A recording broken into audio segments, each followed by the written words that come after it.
Hey everybody, GameHounds podcast. How are you? I'm Sorry. trying to Uh figure out who the mysterious Brian Valdez is. he's listen, I'm concerned about who he is. I'm concerned about Brian. I know you're on watching right now. How are you able to comment on YouTube before we go live? Because that was like a moment that Nick and I had where it's like, are we live? Because we were just having a conversation. That I probably wouldn't want to have out on YouTube. And no, I'm not going to tell you what the conversation's about. But I am concerned, not concerned. I am curious about how someone on YouTube can actually say, uh, uh, uh, make a Like, hi. comment, like hi, or make a comment in the chat before we actually go live. Hey, AC Wraith. Welcome back. It's been a bit. Man, I missed you guys. I It really has. did. That's right. I meant to send your text too. I can't do Baldur's Gate co-op this weekend, but like Monday or Tuesday, Okay. I would be open. I'm down for something. All right. Good. Yes. Yeah. As you can see, my background has changed slightly. A little bit. You get a view of a backyard there. I can spin. It's on a kitchen table on a Lazy Susan, my laptop. Because Can you spin us around? I can, except I can spin a little bit because it's still plugged into a bunch of stuff, and so the Oh, okay. cords are All right. limiting its movement. But I'm at my parents' house dog sitting for them. Because Apparently, you have the dog that has been fired from numerous groomers. oh yeah, Lucy. If Lucy shows her face, she's either I think she's up in my parents' bedroom in her little dog bed. Mhm. Um, yeah, she's a high-strung neurotic, just like she doesn't know what she wants. It's like, play with me. Oh shit, you're coming close. I need to run away. Oh god, stay away, stay away. Come on, we're gonna play, right?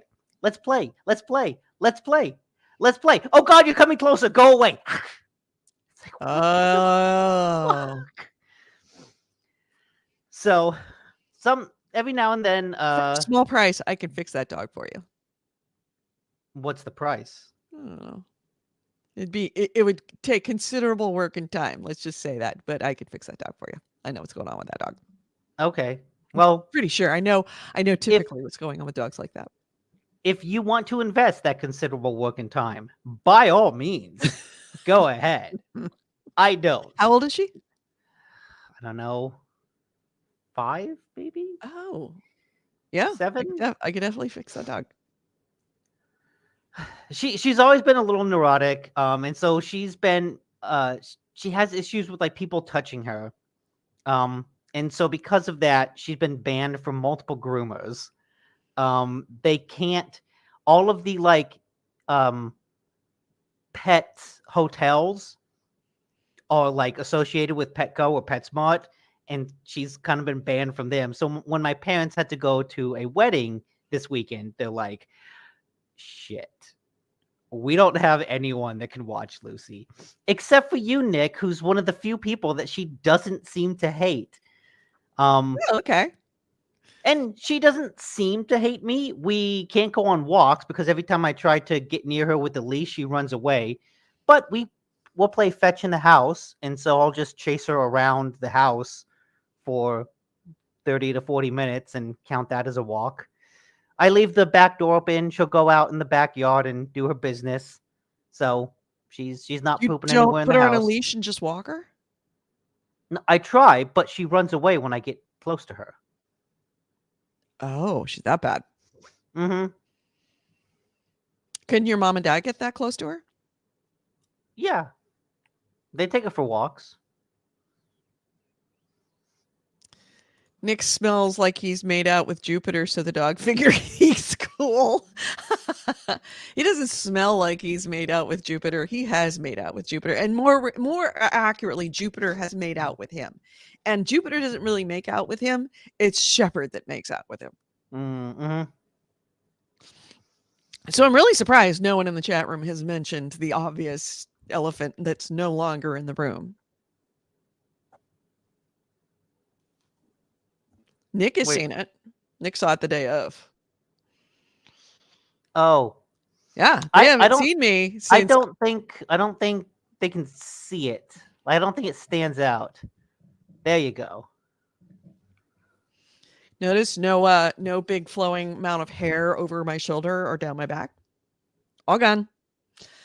That was a New Year's thing for me. It was just cutting off all the old hair because it was old. It was 4+ years. Yeah, 4 years of growth. So That's a lot. it was a lot of hair. Almost 5 years of growth. So I'm glad to have that off of me for numerous reasons. But what you been happy? Oh, good one. Happy Oh, New that's good. Year. I should have called that. So you're going to see actually a lot happening with this hair. And the short version of the story is I made a promise to a hairdresser in 2019 before the pandemic that one of these days when I had a job that I didn't have to worry about doing strange things to my hair, that I would come in and let her do anything she wanted with my hair. And uh, I then, of course, lost my job, couldn't afford her. Then, oh, sorry about the glare. It's coming off the Tesla. Oh, Tesla glare is the prettiest thing, isn't it? Oh, I mean, look at my There you go. This is Tesla glare. Um, the I promised her I would let her do anything to my hair. So now I had all that hair and I've kind of been saving it up for her. So I did went in you and get a told her. choice in it, or did you just go there, sit down, and say, "Work"? Right. And she's like, I well, do you am want your it short? Do you canvas. want it long? I'm like, I told you anything, anything you want. I will not say no. I might push back on you shaving my head, but that's about it. If you had a really cool idea for shaving my head, then go ahead. But I would like to think that you would not waste this opportunity with a woman with almost entirely virgin hair all the way down to the middle of my back to just go nuts. So it is a multi-stage plan. The first was cutting off my hair, which took like an hour and change. Really? Yeah, took about an hour. Do it right because she has plans. The next Mm. plan is that we're going to the top half, like from here up, the stuff that lays across the top of it, is going to get, normal color. Underneath is going to be color blocked. So it's going to be nutso color underneath with a layer of normal hair across the top. So Huh. you'll only see the nutso hair when I move. I'm sorry, and if I want to like essentially hide the nutso hair, I can. Okay, that's cool. So that's going to take right now 6 hours. We've already planned. She's planned it's going to be about 6.5 hours. And you don't want to know what she's charging. She goes, when I do that, I charge by the hour. I'm like, that's Ooh, cool. Yeah, you don't want to man, know. changing your hair in Baldur's Gate is so much easier, It is. It is. Yeah, it's right? going to be. I'm actually putting money away for it because it's going to be Wow. at least 4 figures. Well, it's going to be 4 figures. So, but she has to dye it. Sorry, she has to bleach it, and probably bleach it several times to get it to. Oh yeah, you always have to bleach hair before dyeing it. Don't You I have to get forgot it about that. in order for you to do like colors. And the colors actually show up right. You have to bleach it almost white, so that your normal color doesn't like mess with the color. So it's going to be many stages of bleach and then color. I'm Edie's thinking video is frozen and now pixelated again with hints of robot voice. that was a while ago when your Okay. video froze. All right. I had noticed it. I didn't mention it because I didn't know if it was just me or not. But then AC Ray mentioned it, so if All right. I Yeah. see it again, I'll let you know. Yeah. Probably just an internet thing. What was I gonna say? Oh yeah, I'm surprised that maybe this is a thing, but I just don't know about it. Like LED hair extensions that would basically turn your hair into something way more easily customizable, or like hair extensions that are all a strip of LED lights so that you could like change the color of each strand individually to basically change the color of your hair, but then also maybe like put up an ad. That is fucking genius, Nick. That is goddamn genius. That's my vision of cyberpunk future now. I Why don't know didn't you how you say can that on do it live air? That was like, that's the $1 million idea. because it's a $1 million idea that will require $1 billion in R&D. That's true. Right, but it will make it all back. I guarantee you. LED hair extensions, so you could just pick the color of your hair. Yeah, I love it. Anyway, um, so you and I, let's talk about what we've been playing. Let's go kind of by in order. Okay. Well, this is kind of a first podcast of the new year. Happy New is. Year, everybody. Yeah. Oh, that's right. Happy New Year. And it's like we didn't even get to say Merry Christmas. We didn't get to say Yeah. Happy New Year. We had the whole 9 Merry yards. Christmas, all that stuff. Yeah. I want to know, and I granted I probably already know the answer, Mhm. but like game of the year.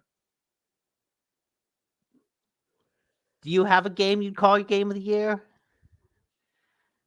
Is it anything other than Baldur's Gate, or would you want to give it to something other than Baldur's Gate? I would want to give it something other than Baldur's Gate. And here's my reasoning.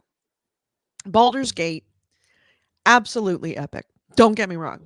Absolutely epic. And the more I go into it, the farther I get into that game, the more I appreciate the amount of game that is in there. Like, the options are fucking limitless. The decisions that you have to make, the endings that are possible are mind-boggling. How many possible endings. As you get closer, the decisions start to get harder and harder and harder, and you begin to recognize, like, you always want to play the game like, I want the good ending, and you kind of know what you need to do to get to that good ending. There's no way for you to know what's going to make the good ending.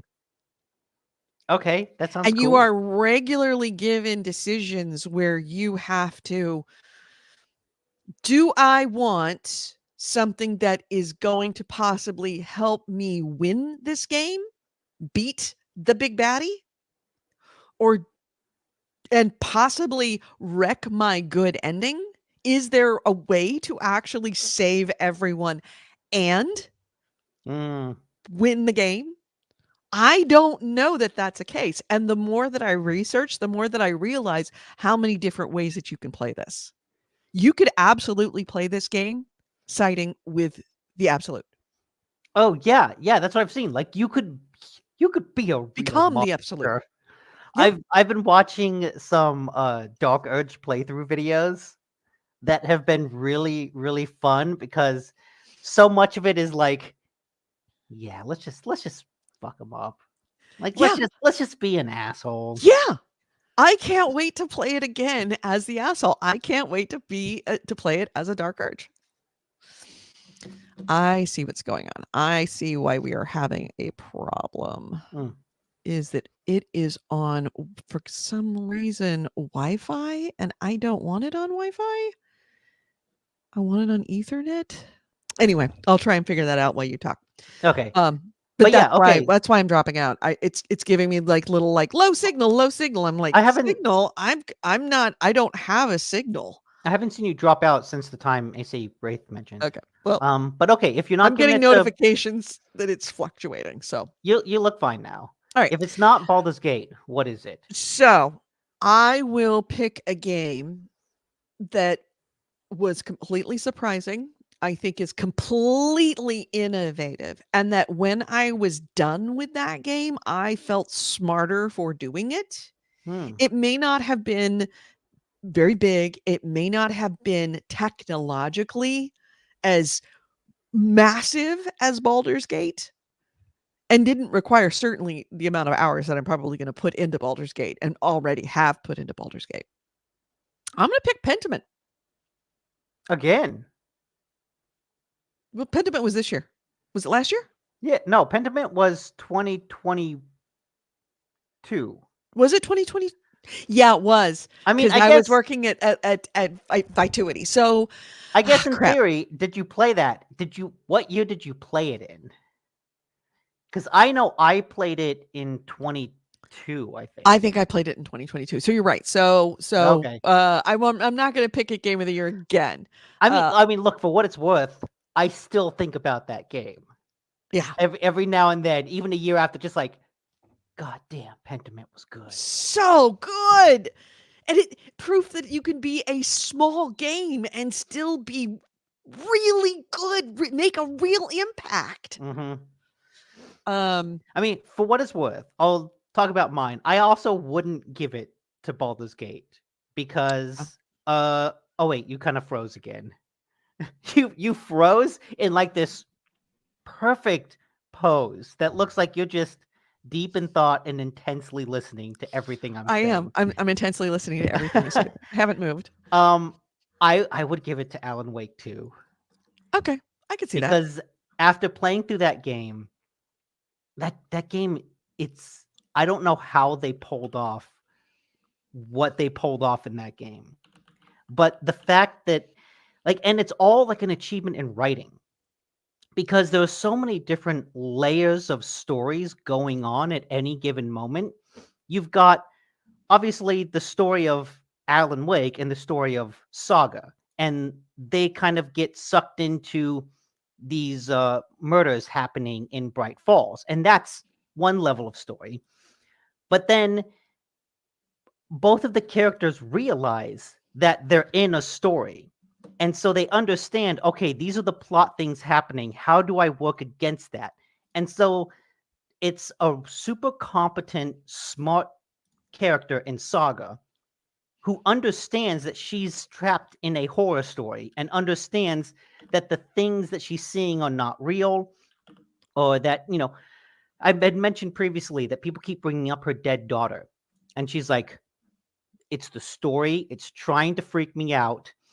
But then late in the game, they do a really cool twist where the mind place it's a mechanic where you kind of use to deduce your next objective.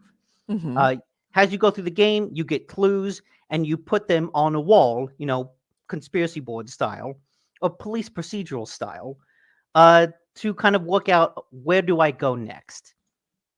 Late in the game, that gets turned against Saga, and each piece of evidence is why she's a bad mother, why she's a bad detective, why she's a bad partner, why she's a bad person.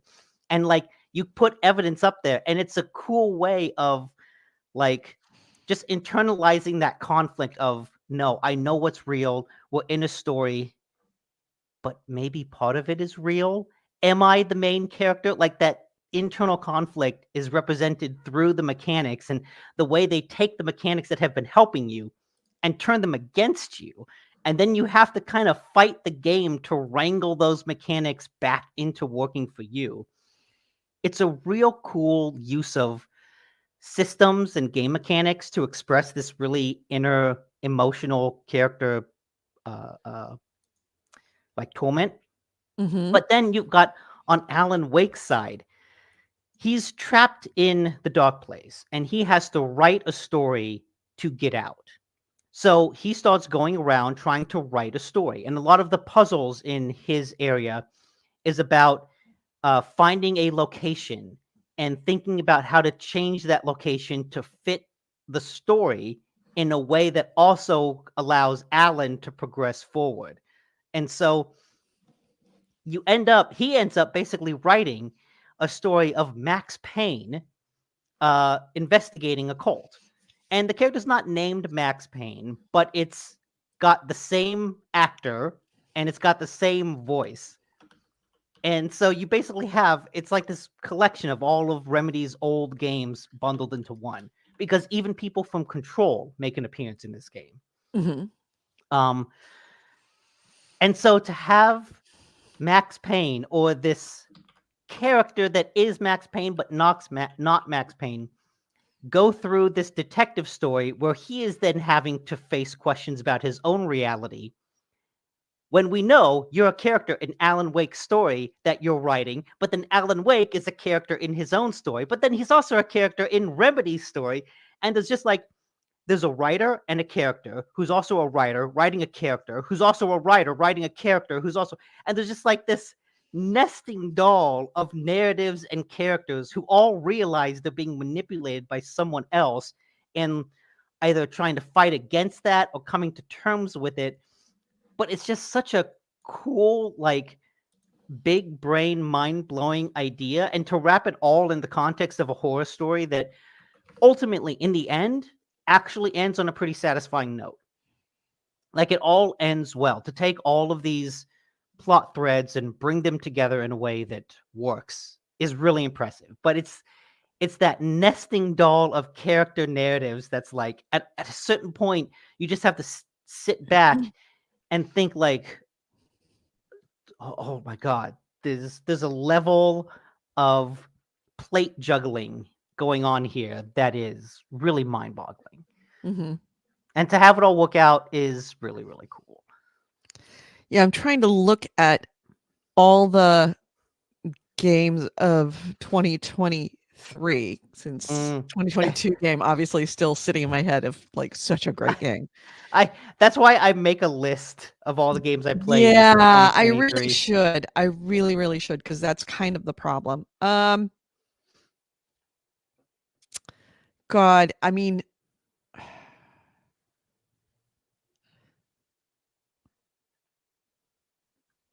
yeah, I hate to say it. I mean, if we're looking at our game of the year, it has to be Baldur's Gate. I mean, it's my number 2. Like, it was really close there for a while. And I have a small issue with it because it's everybody's game of the year and you kind of want to be unique. I mean, the thing is, it is the one game that has been like, I am absolutely 100%. The farther it was a great game until I hit Act 3. Or sorry, it was a great game when it hit Act 3. It's a superlative game now. Now that I realize how deep you can get into that story, how it really isn't. I was originally looking at it as like, all right, it's, it scratches that Dragon Age itch. Mm-hmm. Now I see that this is far beyond what the Dragon Age itch is, because you cannot play Dragon Age like you can play Baldur's Gate. Yeah, there's one Dragon Age story. There's one Dragon Age story, and the point is to get the good ending, and really the variance is how the disposition of your character with relation to the other relationships that you have created. In Baldur's Gate, anybody could die. It's Game of Thrones. Anyone could die, and you could kill anyone, even your friends, and it won't fuck up the story. Yeah, it is crazy to me that I've seen videos of people, I'm going to solo this game, and that means I'm not going to pick up any of the companions. Mm-hmm. How do you play this? And then how far are you into this story, by the way? Where are you? So okay, I just kind of completed everything in the Shadowlands. Okay, and then instead of going to Moonrise Tower, I decided I'm going to explore the Underdark. Oh, okay. I don't know if I complete the Moonrise Tower quests, if that will cut off the Underdark. So I want to go do the Underdark stuff first, then do Moonrise Tower. I completed the Gauntlet of Shar. Mm-hmm. And then got to a pool and it said, oh, this will like continue on to the next act. Yeah. Wait, what? Yeah. I did not realize that. So I backed off of that. And, yeah, I got to that one and I also went back and I'm like, all right, if we're going to do anything else? Nope. Okay, good. And moved on. When got a lot of other stuff to do. When you get to Baldur's Gate, the curveballs that get thrown at you where you're like, oh, fuck, really? Really? Oh, shit. And now it's like, oh, if I do this, then this happens. If I do that, then that happens. If I do neither, then something's going to happen, but I don't know how this is going to affect the whole story. Fuck me. Yeah, I think where I am now, and I think one of the reasons I put Alan Wake higher is because I got to see how it ended. And the ending works really well. Baldur's Gate, I think if there's one con against it, it's that it's just too fucking long. It's too fucking large. It's Look, the decisions you make are hard unless you actually, like read it. Like, even I have yet to find like a decision tree spoiler to tell you which endings you get for which trees, mm, because I think there are just too many of them. but like they could cut that game in half Oh, and easily. they wouldn't lose anything major. But I think where that game really excels already is in the small scale stories. Mm-hmm. And I think specifically of, and I guess this is a spoiler for this one character. I'm trying to remember her name. She's a tiefling girl that when you meet her in the refugee camp, she's stolen an idol, and the asshole boss of the refugee Arabella. camp, Arabella, that's it. The asshole boss is like, this snake is gonna bite you for being a thief, and you step in to do what you want. And you can choose to step in and be a hero, you can choose to not. And I don't actually know what happened. Does Arabella die? Okay, she does. Interesting. So then, because I met her later on in the Shadowlands, and this is where I'll be a little spoiler. Like, she got separated from her parents when they were traveling through the Shadowlands to get to Baldur's Gate. And I say, yes, I will find your parents. You find them both, and they're dead. But because I let Arabella touch the idol, she got magical powers. And so she's hanging out with Withers, talking with Withers about like, I love that no, relationship. Her like, relationship with Withers is uh-huh. hilarious. And she's like, no, you are destined for big things. Like, you are now a big fucking deal because you touched this idol. It's like, I'll watch after you. You'll do this. And I don't know what happens to her next, but like right now, that story of going from thief to like magically divine figure and kind of having to work through, I saved her for her parents, but then I Mhm. couldn't save her parents. And Right. just that arc for her. I think when people talk about Baldur's Gate and they talk about all the choices you can make, I think the thing that gets lost is that people think that, oh, every choice is important and every choice affects the plot and every choice is that, but It like kinda does. but it doesn't. Like, every choice doesn't affect the main plot.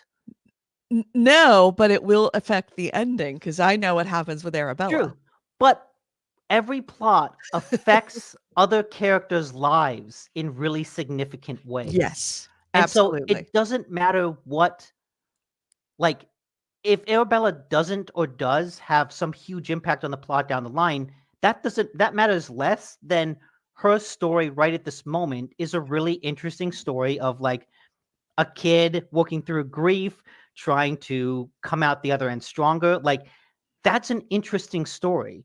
And regardless of how it ties into everything else with the absolute, that by itself is an interesting story. And that's what Baldur's Gate is so good at. All the side stuff is All the really well stories are written and their own compelling. interesting individual stories for those characters, which make Yeah. those characters come to life.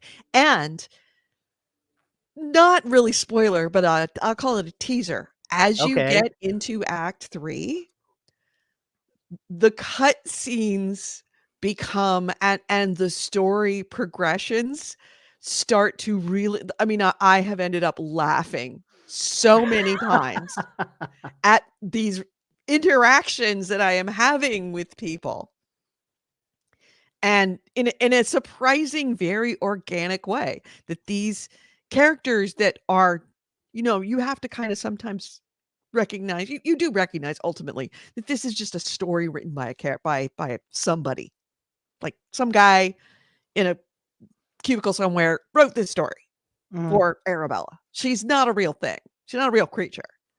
As you get into 3, you begin to realize that no, that these characters almost become, because there are so many branching relationships, branching decisions, things that you could say, and each of those things actually affect what's about to be said, that I actually have genuine, organically different reactions, and it affects the Okay. story. Like that whole illusion of choice that really isn't a choice. That's Hmm. if like Pentiment. Pentiment had an illusion of choice, a lot of illusions of choice. Yeah. They were great, but it was that what game was very much a case of a lot of that feeling. In this, there is no illusion of choice. It is 100% choice, and those characters become funnier and more interesting, and your encounters with them become more surprising, and like you can't really believe that, like, oh my god, did you just say that? And you actually, one of your options will be, oh my god, did you just say that? That it, it, that it does that reminds me of a scene very early on where you're talking with Lizelle, and she like calls a tiefling a tiefling, uh-huh, or like a teethling, a tiefling, a teethling, and you and make fun of her and you for can it. and you can make the choice like, did you say teethling? And her response is just like, ugh, roll your eyes in a way that's hilarious to take someone who at that moment in the story is just like So so serious. serious. Serious. We gotta do this work. You're gonna listen to me because I know what I'm talking about. And then go, did you just say teethling? And she, it's really good. Yeah, a lot of that stuff, like I have had many moments of the guffaw, the moment. Like, did that happen? So I'm gonna have to call it game of the year, just simply I mean, because there is nothing else that impressed me as much as this game has. I So mean, far, and it's continuing to surpass itself in the surprise. oh yeah, I reserve every right to call it my 2024 game of the year. It's very much as far as like a tour de force achievement in the entire industry, like raising the bar. It's right up there Mhm. with Witcher 3 as far as I'm concerned. Of I like think it's I think it has fundamentally changed what we as players recognize is possible, not just yeah, technologically, but as a product that someone could actually put out realistically. yeah. Like I think The Witcher 3 is probably the last big RPG that had side quests, has well written, has this. And Exactly. it's like a testament that, hey, look, if you're making a big RPG, put side quests in and write Fill them it with well. people, with interesting people that are well written. Starfield. Todd Howard, can we talk about Starfield? Put But in before we lots do of that, though, interesting people with lots of interesting stories, so that the mhm, world feels organic, and don't just create this procedurally driven. It's space in a game is not measured by miles. It's measured in people and mhm. stories.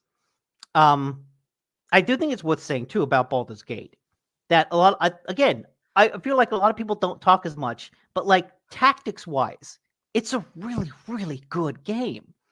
Tactics wise, Well, you it's get, it's D&D. Tactics wise, but it's it's not, D&D. but it's good D&D. Yes. Like I've seen, I think it was Remap. They were talking about, um, someone was like, "Yo, I played Baldur's Gate 3 and I really loved it. Is this what D&D is like?"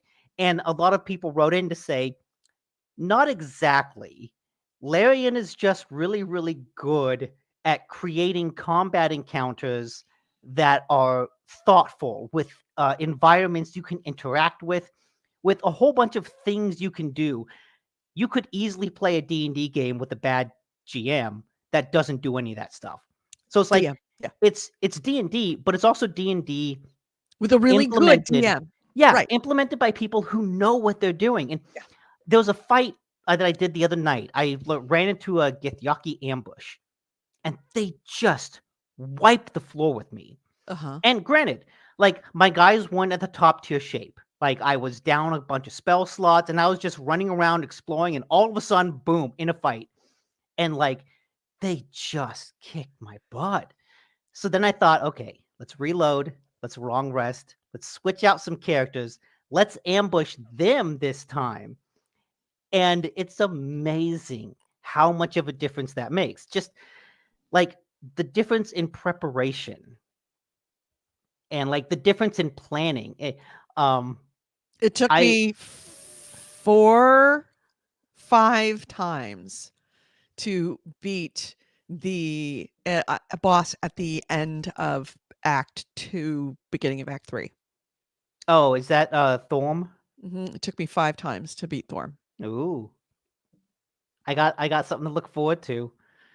I remember there was Thorm is no effing joke. What's the elf? That's the thing, is that it all of a sudden it just ramps up like a boss is a real effing boss. Haslin. Haslin. Helson? I think that's his name. Mhm. I just started The using druid. him. Yeah, I just started using him recently. Before I got him on my party, I went through almost all of the Shadowlands without looking at him once. When I put him in my party, I had to increase his level like 8 times in a row. Yeah. But what I realized is, oh shit, Haslin's pretty badass. Oh, yes, he is. Like, because of how I outfitted him, he can do the wild shape as a bonus action, so that he could do other things in addition to that. But then he has a spell that I haven't seen anyone else have called Heat Metal. Yes.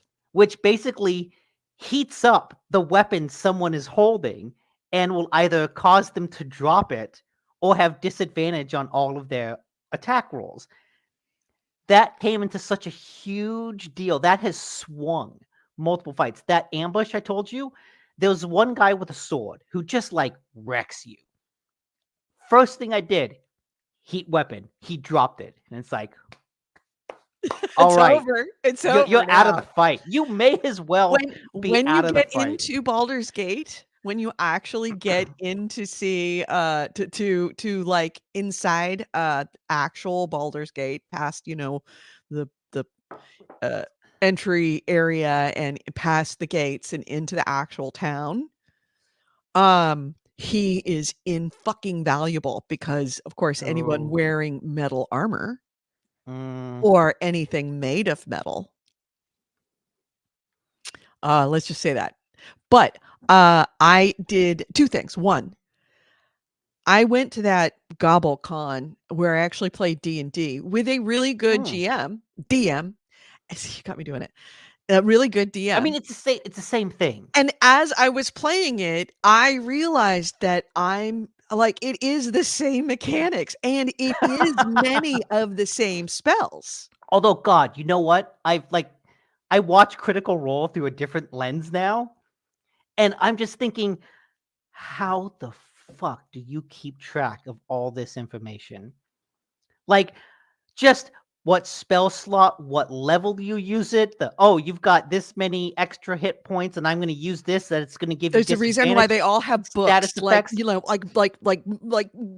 but it's like books this big of just paperwork. But it's in the middle of a fight. Yeah. In the middle of a fight with 5 characters, each one of them could have 20 different status effects going on, and you have to go, well, that's going to add a +1, that's going to subtract 1, that's going to +2, that's going to do this. You're going to overthink that, which you just do it. You just do it. Okay, because I'm looking at all the numbers in Baldur's Gate going, I don't know how like the people in Critical Role keep track of all this stuff. I can barely keep track of it, and I have a very nice visual indicator, and I still like, oh shit, I ran out of level 3 spell slots. Damn, I didn't mean to do that. But the thing is that you also don't know how many points anybody has. They just say he's looking pretty bad. You don't know if he's down to like 10 HP or 30 HP or 1 HP. You don't know. In Baldur's Gate? No, in D&D. Oh, okay, yeah. So adding up numbers really doesn't. Really, I mean, you react to what you're being told visually in your mind. That Baldur's Gate, for my first D&D game, made me a better D&D player because I was doing things that I was thinking about what's the thing that I want to do right now? What can I do right now? And I ended up doing things that the other players at the table actually gave me inspiration for. They gave me inspiration coins because I was thinking outside of the box, because I was thinking about it like a Baldur's Gate player, Yeah, not like a D&D player. you've internalized a lot of those systems. Right. And And I could now, see it in my head. I'm seeing it yeah. visually in my head of like, okay, he's over there, I'm here. Who's in the way? All right. You know what? I'm just going to pick this guy up and throw him at the other guy. And they're like, "Can I do that?" And the DM's like, "Sure." Okay, that's one thing. Okay, first AC Wraith says that I guess the D&D Beyond app will visualize a lot of that stuff Yeah, for you, that's true. which that makes a lot of sense.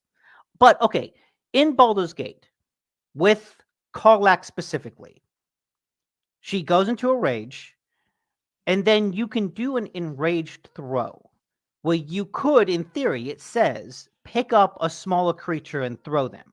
Mm-hmm. But in the menu, whenever I select enraged throw, it just shows items in my inventory. I Right. can't pick up someone next to Oh, me. but you do. No, you look.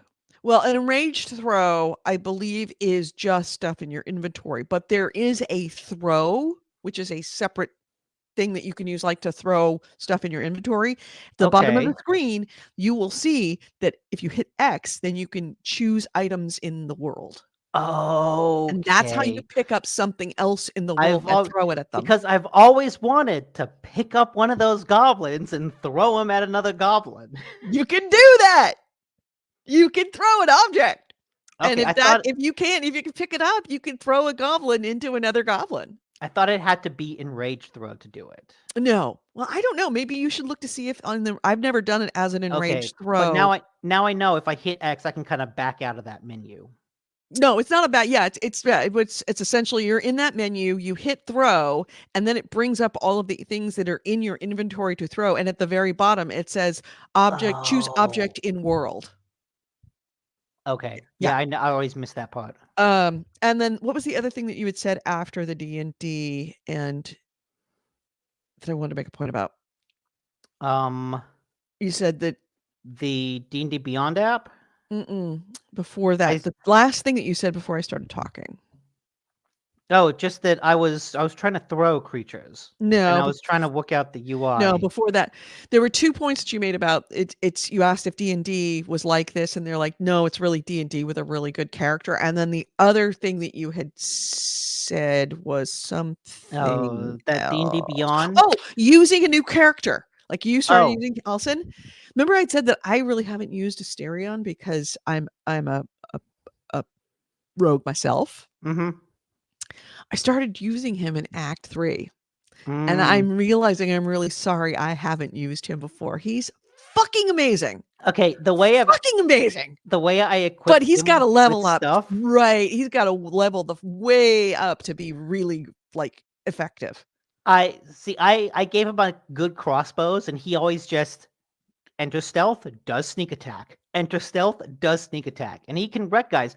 But more importantly, that dude can disarm a trap with his pinky finger. Or open a lock. Oh God, yes. I've equipped him. I've equipped him with so many things. He has a +10 to lockpicking. Yeah, me too. It's like I don't even have to when I geez. go to stuff, if I see it's like a 10, you know, have to roll a 10 in order to do something. I think that like as long as he rolls a 2 or greater, I think it's 26. I think he's at 16, like with all the bonuses. So yeah, I think he's only since I've been using him, he's only failed 1 lockpicking / disarming of trap, and it was because he rolled a critical natural 1, a critical fail. Yeah, it's fun encountering a door and being like, okay, this person failed, this person failed. Goblin abuse reported. I have no problem. No one cares about goblins. Yeah, back in the very unwoke 80s and the what dwarf throwing contests, dwarf chucking contests, you can actually do that in this game. I mean, look, Lord of the Rings. It was in Lord of the Rings. Oh, yep. Hmm. Um, yeah. Yeah. Act 3 takes this game and just puts it on steroids. I I want you to just go to Act 3. Just go to Act part of 3. me wants to, but like I know there's a I completionist. know I get I it. I know that understand. Underdog is cool. I also know that there's like a really awesome fight in the Grimforge that looks cool that I've seen Oh, videos you of, haven't but I've done the never Grim done. Forge? No, Oh. I haven't done the Underdog. Oh, you haven't So done any of the Underdark. Okay, no, yeah. okay, The the Underdark is other day, really its own like the other day, thing. I had to go back to the apartment for some reason, and I was like, you know what? While I'm here, maybe I'll just play like a couple hours of Baldur's Gate. And I turned it on. And I'm like, you know what? I'm just gonna go into the Underdog, explore, and from the Shadowlands, there's a path to the Underdog, and I think it takes you right to the Grimforge. And there's like a whole bunch of slaver underground dwarfs that I ran into that I'm not sure if I want to murder them all or if I need to make a deal with them. But there's some dwarf slavers down there. Mhm. And I'm like, okay, I explored that area a little bit, talked to them, and then I'm like, okay, I think I found a path away from here. I'm gonna stop here because it's already been 2 hours. I need to go back to the Devil Dog. So you haven't even gone back on the boat because I went the other direction. I came into the Underdark from the other side and sailed to the Grimforge area. Oh, is that where Like, the boat takes me? mhm. Because there's all these boats, and I was like, the boats say use. What do I do with these? Go to the other side. Okay. You find out more about those horrible people those horrible slavers. Okay. So I'll know if I want to come back and murder them all or come back and And that side of the fight with them. Underdark actually connects up to the goblin camp from Yeah, I Act know 1. there's an entrance in the goblin camp. Right. So yeah, there's still so much more to do. Yeah. I I got back from a New Year's party at like 1:30, and I did the same thing where it's like, I could put like an hour and a half into Baldur's Gate before I go to bed because I'm still awake. I'm still wide awake. I'm totally sober. Might as well. I started to realize I'm getting real tired. And I look at my phone and it's 5:30 in the morning. Ooh. Yeah, and it's like, "Oh, this was a bad idea right before I have to go back to work."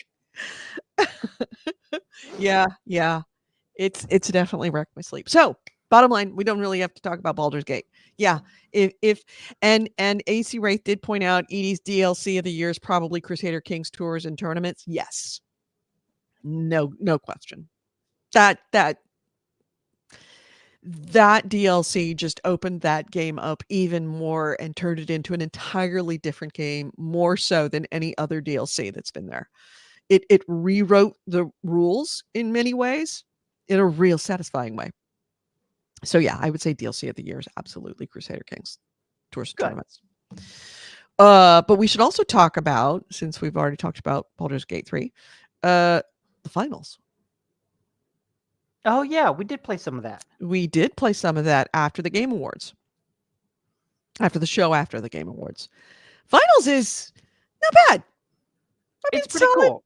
It's all right. It I feel doesn't. like I wanna play it a little bit more, but Yeah, it's got some good bones to it that I could see expanding right, on. right. I could also see this being hyper competitive, like many other of those team based fighters type things. Mhm. Um, but yeah, it's uh uh the way you kit out your people, the way you acquire gear is very satisfying. The way you kit out your person is also very satisfying because it completely changes the way that you play. And with a really good team that knows how to really work together. I mean, we had a couple of ones that were the teams that were Like they had one guy, he was a tank. He was essentially a tank. And if you Yeah, play that big game by yourself, guy with a you're flamethrower. right. But you backed it up with another guy that would throw a shield down, and he was untouchable. He was untouchable. But you had to work together as a team. It very, very much favors that kind of teamwork effort, which of course will make it extremely competitive for esports. I think that that's going to be the next big, Yeah. huge esport game. Well, I think it was nice to just finally have a game with destructible environments again. Yeah. To finally have a first-person shooter, because so much of it is about, you take caches of money and you bring it to a vault, and then you have to like spend a couple minutes guarding it while it uploads to bank that money. Right. A bit like with Call of Duty, sorry, not Call of Duty, Battlefield. Battlefield with the I forget what it's called, where I you have think to it was protect the bomb. rush mode. Rush mode. Is it Rush? Yeah, I guess it is Rush. Yeah. Yeah, very similar to that. But so what that means is, if someone is working on the second floor of a building and they're guarding their vault, you can go underneath it with a rocket launcher, shoot a rocket launcher up, and knock that vault down, and all of a sudden their whole defense plan goes to crap. Great. But it's so nice to just be like, you know what? I'm just going to put a hole in this wall because I'm tired of having to go up and around this doorway. So screw it. Yeah. Like just the way it changes your movement through the world. It rewards creative situational Yeah. problem solving. And I'm like, why has this fallen off of first person shooter design? Why did it was a huge thing with Bad Company, and then it's like no one else tried to do it since then. Right. Yeah, it's a definitely a game that I could see playing in short spurts with a team. I don't know that I would want to just play it individually because I just can't see it. Yeah. Yeah, I mean, in a way that's one of the problems I had with Titanfall is that you really did not have a good option of just playing it individually and just the matchmaking. Matchmaking is fine technologically, it works, but you just never really are going to get a good team. And if you've got a team of somebody that actually is communicating and knows each other and actually has played it before and worked together, then you're truly done for. Yeah. Very quickly. Yeah. They'll wipe the floor with you. So yeah, what else did you play? Oh, one more thing. Oh, Okay. free is always good too. Yeah, yeah. definitely worth the price. Definitely worth the price. Although I will say, because they had promotions running right afterwards, I did spend $10 on it in order to I think get a little cosmetic pack that has a cat on your shoulder. Yeah, they knew you so well. Yeah. They Although had your number. What's really funny though, and I realized this after the fact, is the different characters. You've got like a small character who's fast but doesn't do a lot of damage. You've got a medium build character that's average, and then you've got a large build character that's like 7 feet tall, huge, and they move slow, but they do more damage. But like height wise, the difference between small, medium, and large is significant. Yeah. Your cat scales with the character. And so when you play as the small person, it looks like you've got a little kitten on your shoulder. But then when you play as the big person, you're like, damn, that is a big cat. That cat's like 3 feet tall. And it's just, yeah, like, it is a weirdly sized cat, as AC Ray says. It looks fine when it's on your shoulder, but when you switch between the characters, you realize, oh, that cat's size is just like, it's weird. Yeah, but it's hilarious. There is one thing that we also did play, and we played together. What was it? The Mysterious Package, Oh, yeah. Treasure of John Augur. And that was actually, we had to play it twice because it took too long. So it took so long. We put most of the hours in. It was about 5 hours or so the first time, and then it took us another hour and a half afterwards. Yeah, 2 hours afterwards. Then the next session to finally get through it. Man, when they talk about it, it's called an immersive crate. It's fucking immersive. Yeah, from the mysterious package company specifically. Yeah. They are like some of the highest of the high end of these. They're really And good. yeah, and this is the mysterious package is very high end. The company, they do high end stuff. This is the highest tier of what they offer. These packages Hmm. are 100 and well, they're how much is it, John Auger? I think the John Og was like 250 or something, but then you got it for like I got it. Yeah, I don't know how much you got it for, but you got holiday it sale. I think on I the paid Black Friday sale. 135. Yeah, 135. Let me see. What are the products? I am looking for. Oh, the holiday sale appears to be still going. All I Uh, know is that Haster is a $300 box, and even on sale, it's like 230. yeah, One of these days. One of these 159. days. Normally 200. It is still on sale. 159. Currently, Okay. what normally 219. Now 159. Haster is $296 normally. 266 on sale because it's my most recent one. Yeah. But that's Um, also the one that sounds the most up my alley. Oh yeah, absolutely. It's definitely a horror based one, which was one why I avoided it. But yeah, I knew I was expecting it to be good. I had no clue of the level of fucking detail. The unbelievable level of detail that they put into this to the point of where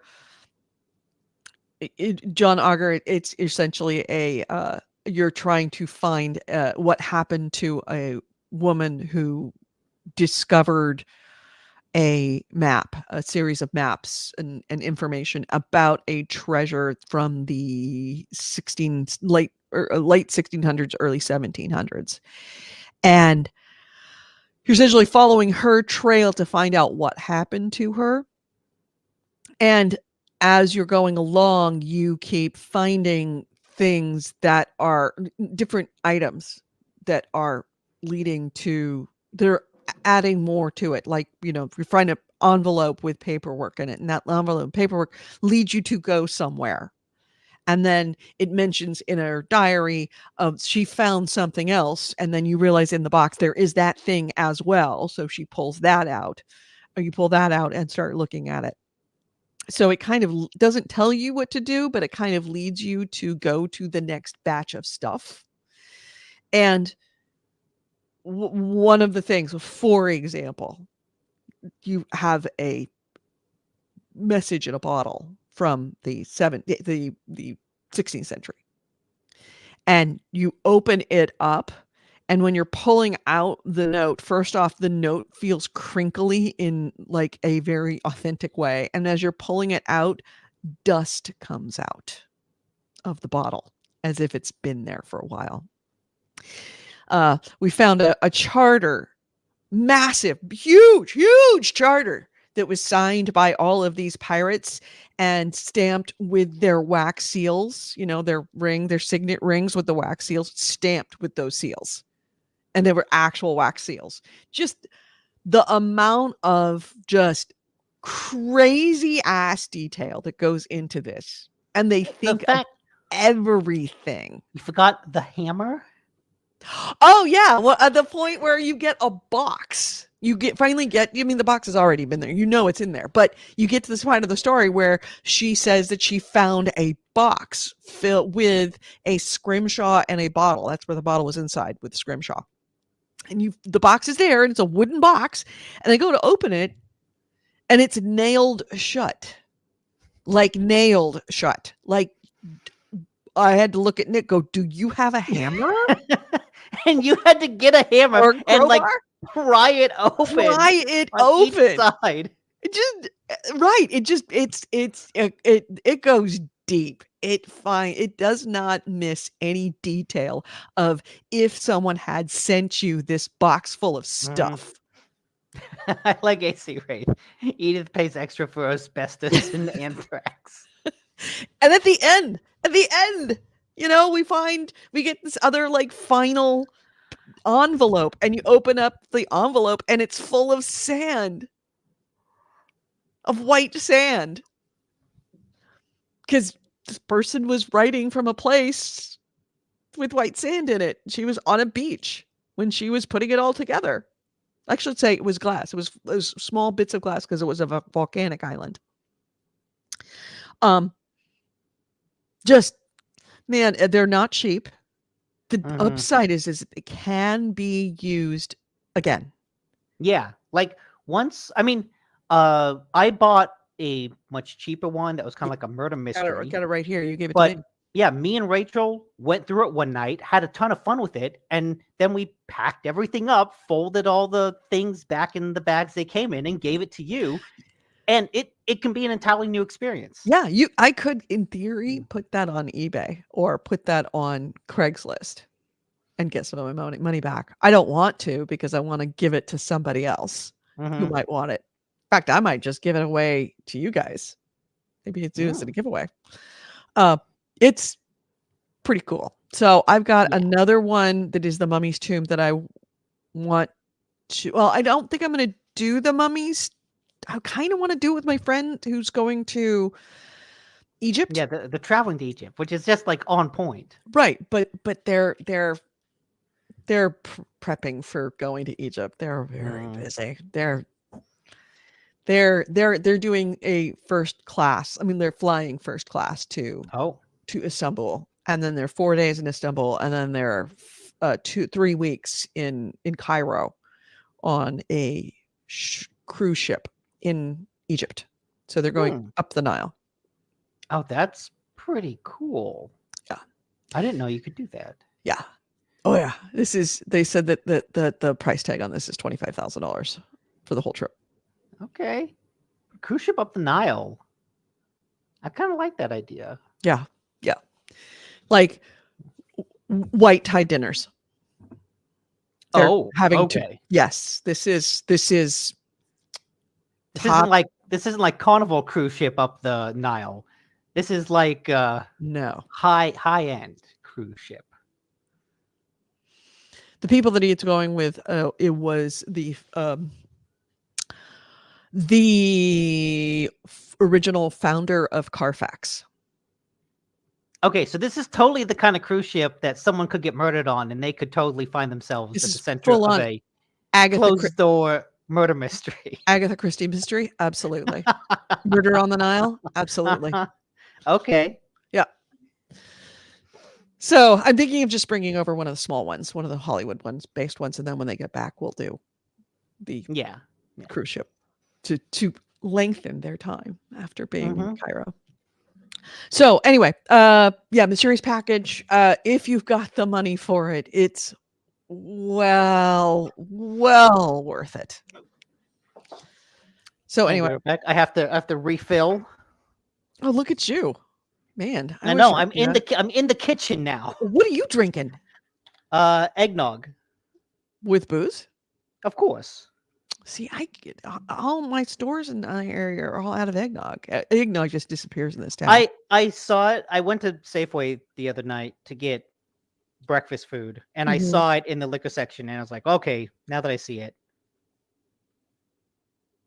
Oh, Chenderbox, you're going on your cruise. Well, I've never been on a $25,000 vacation, so this is my dear friends. Wait, did Chunder say he's going on a? Yeah, he said he's going on a cruise. So do not. Yeah, I mean.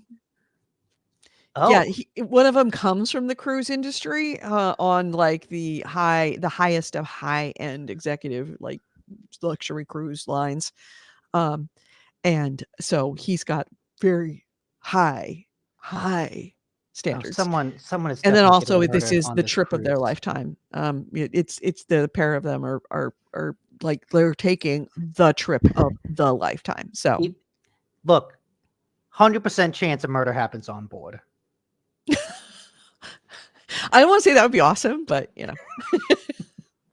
Now, I want to, by the way, thank you for mentioning eggnog, AC Wraith. I need to apologize to you.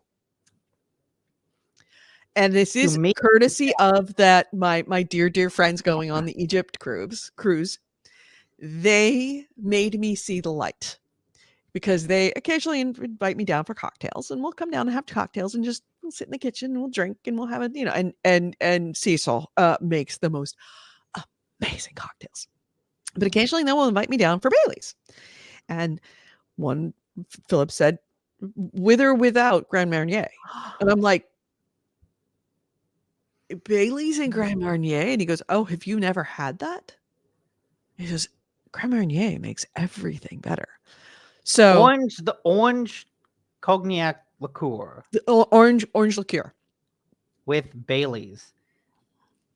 Okay, that's like AC Wraith and his orange Exactly. juice and eggnog. Yes. So I had eggnog and I was making my eggnog. I had my eggnog and I put a little bit of brandy in it. And then I'm like, you know, I think I'm going to just put a little, I don't have any Grand Marnier. I have Cointreau, which is essentially another kind of Grand Marnier, another orange liqueur. I put a little Cointreau in it. Holy shit. And I was like, wow, this is really good. I've never considered this. And then I remembered our conversation about orange juice and eggnog.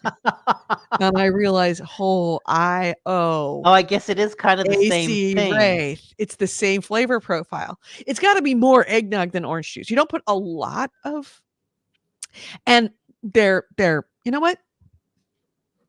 Yes. Be right back. I'm going to go make myself a little something. I mean, there is orange juice in that fridge, but I don't know if I'm willing to take the plunge. Yeah, I understand. I get it. I'll be right back. You talk. I'm going to go make myself, I'm going to bring out and I'm going to make myself a cocktail that is like not something I would have picked, but it's absolutely delicious. Okay. Be right back.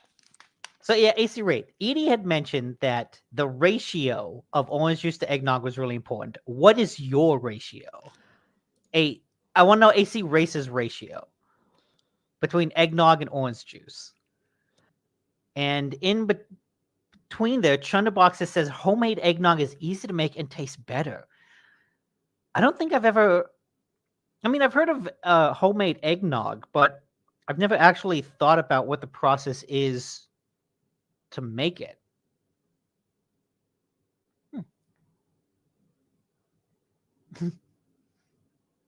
AC Wraith, it's a Christmas miracle. Just a couple weeks late. But no, Edie had this revelation around Christmas time. So you're right. It's a Christmas miracle. The miracle of nog. AC Wraith says, I got about 50-50 or maybe less orange juice. You water down the thick eggnog texture if you add too much. Yeah, because the texture of the nog, like the thickness of it, is kind of what makes it nog. That's what I like about it. I don't know if I want to water that down too much. Okay, you know what? I've got a whole pitcher of eggnog, so I can absolutely spare some.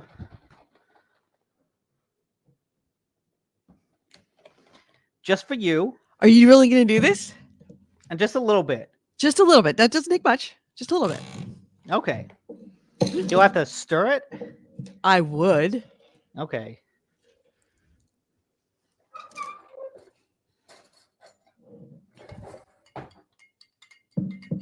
Oh, you know what? What revelation I just had? Yeah. The color of this with the texture looks like an orange Julius. Yeah. Exactly. I never thought about that before, but orange Julius, which is like kind of a thick orange smoothie. Yeah. They're really delicious. Yeah, orange and vanilla. That was that profile.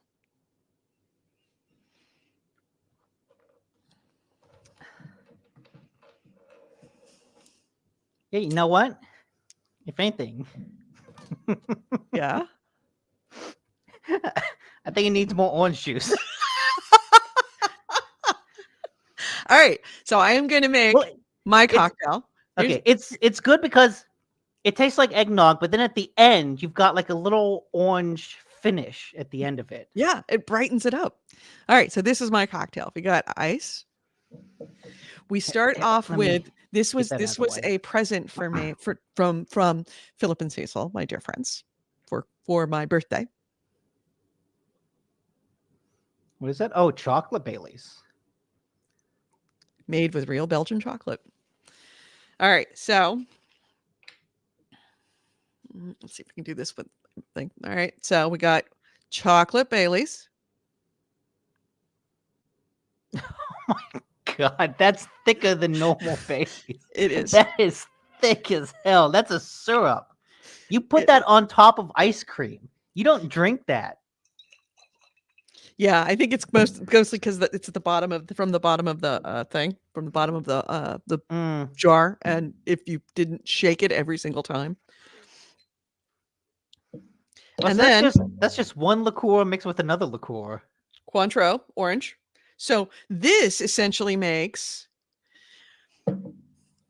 what are those oranges? Those the Christmas oranges, the chocolate orange where you have Oh, the the orange. thing that you smash and you break it open. Right. The chocolate and Um, orange. I forget what those are called. What somebody, especially somebody like Chandra will Yeah. probably know it because that's kind of bigger in like the Cadbury oranges. Is that it? That you break open the Cadbury? No, that's the cream eggs.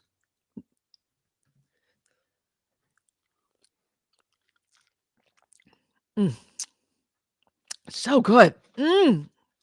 Terry's? No, that's not it. I'm talking about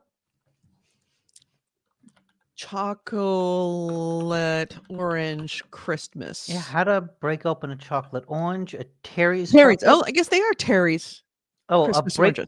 Oh, it's just a break apart ball.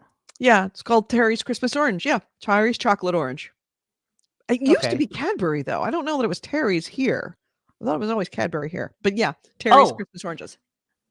I just remembered. I was also in Safeway the other day, Yeah. and I saw something that I could put onto the Discord, but I forgot about it by the time I walked away. I put a little too much Cointreau in it.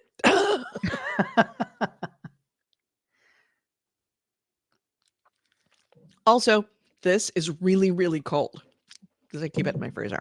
That's why it's a little on the thick side. But yeah, it's not thick now.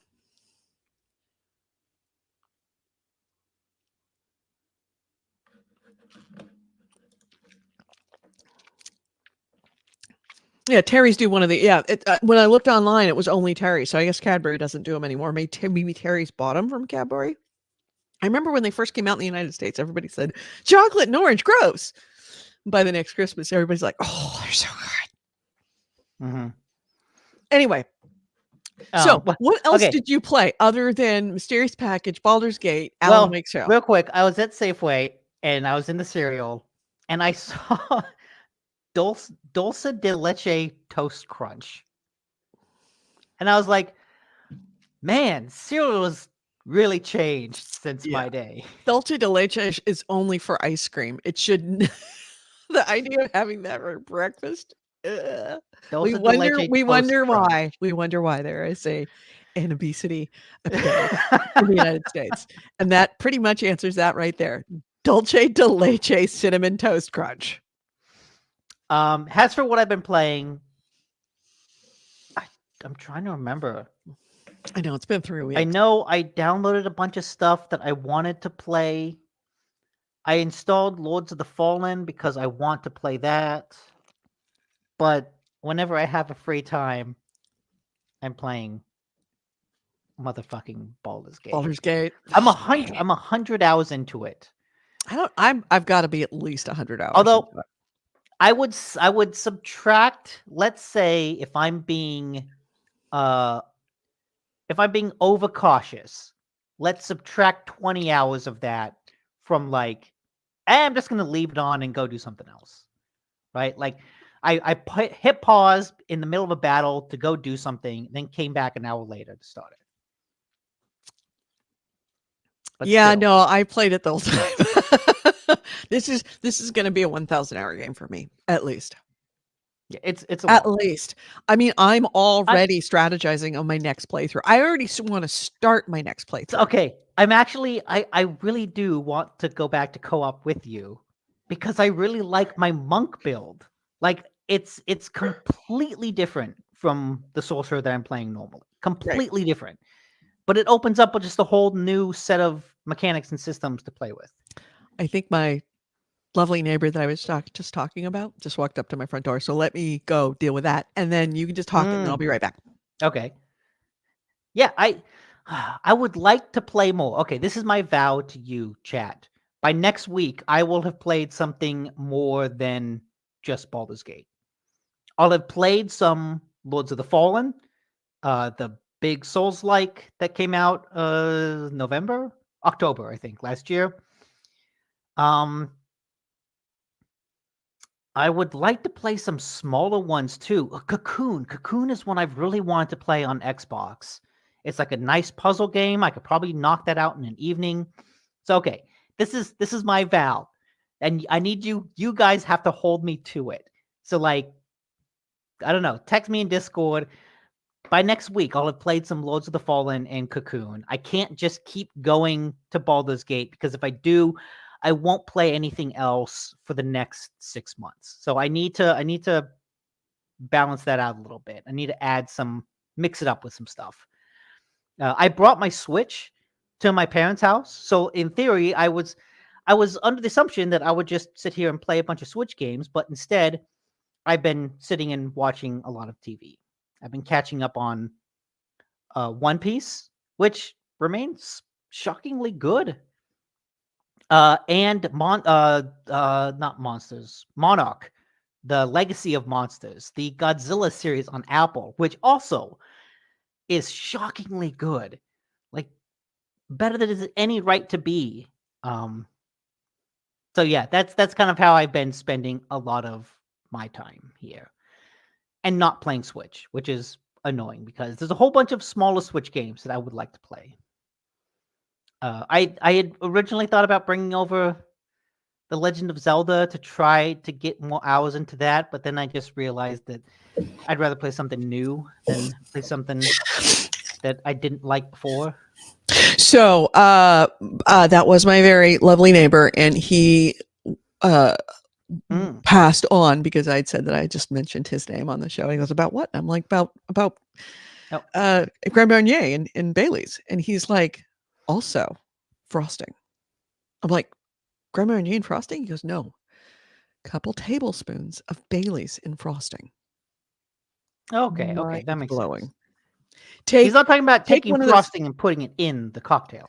No. Take a couple of, like, if you're ever making frosting, like even like the jar frosting, put a couple of tablespoons of Bailey's into that frosting, and it says it makes it seem like it's over the top amazing. Okay. So I was talking about stuff I wanted to play more than stuff that I did play. Mm-hmm. I've tasked chat, and I'll task you as well. Okay. By next week, I want to play Lords of the Fallen and Cocoon.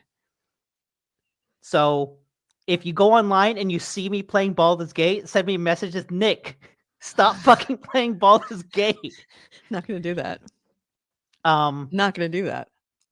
I need you to. Otherwise, I'll just play that and I won't play anything else for 6 months. We did that for Elden Ring. I played stuff in between Elden Ring. But really. AC Wraith says that this year we both have to play Toxic Commando when it releases. Okay. We made him note it. That was the John Carpenter Back for Blood zombie-esque game. Okay. Which I do think looks pretty cool. Yeah. I needed to stir my drink, I think. And I don't have a... I know, very classy. Shall we talk about news? By the way, I have to watch Monarch. Everybody says I need to watch it. It's on what? Apple. Okay. Because I now have Peacock for free. Oh, really? There's not much. Fun fact: Peacock. If you sign up for Instacart, if you have your Instacart subscription, you get Peacock for free. Okay. A lot of those the pay services are doing that. Oh my god, they've started bundling each other. Disney Plus is now bundled with Hulu. Yeah. But now, like, what, Showtime is bundled with Paramount Plus, and then Paramount's talking about selling to Warner Brothers, Discovery. We're in the oh shit, The hellscape. all these streaming services are expensive to run, and we lost money on them. Let's sell Because them, because A, there's combine too them. many of them and they're charging too much. Now they're gonna combine all of them, just like with cable bundles. Yeah. We're doing it all over again. The Um, hellscape, it's essentially becoming cable. It's becoming cable all over again. Mine is actually cable is better. Because you go one place and you get everything. This way, it's actually cable also has worse. all the bundles. It's as expensive, if not more expensive, and you have No, it's not. all these difference. It's really? it's still less expensive than cable. I haven't had cable in years. If you like add up all the stuff, like you could get the top 5 streaming services for maybe like $50 a month, I think, which is a lot. But when you Really? consider That's it? cable, when I mean, look at my I dad's pay cable Comcast subscription, $200 a month for my internet, so yeah, that's insane. yeah, but I have a really fucking fast internet. It's less expensive, and kind of the advantage is that you get there are apps that basically give you the cable experience. Yeah. One of the things, the Pluto app, you know Pluto, right? Mhm. The new TV I got basically has Pluto kind of built into the back end, so that Oh, I just nice. have to hit a guide button on the remote, and it will bring up a list of channels from both LG's set of like free channel suite and Pluto's set of free channel suite. Oh, nice.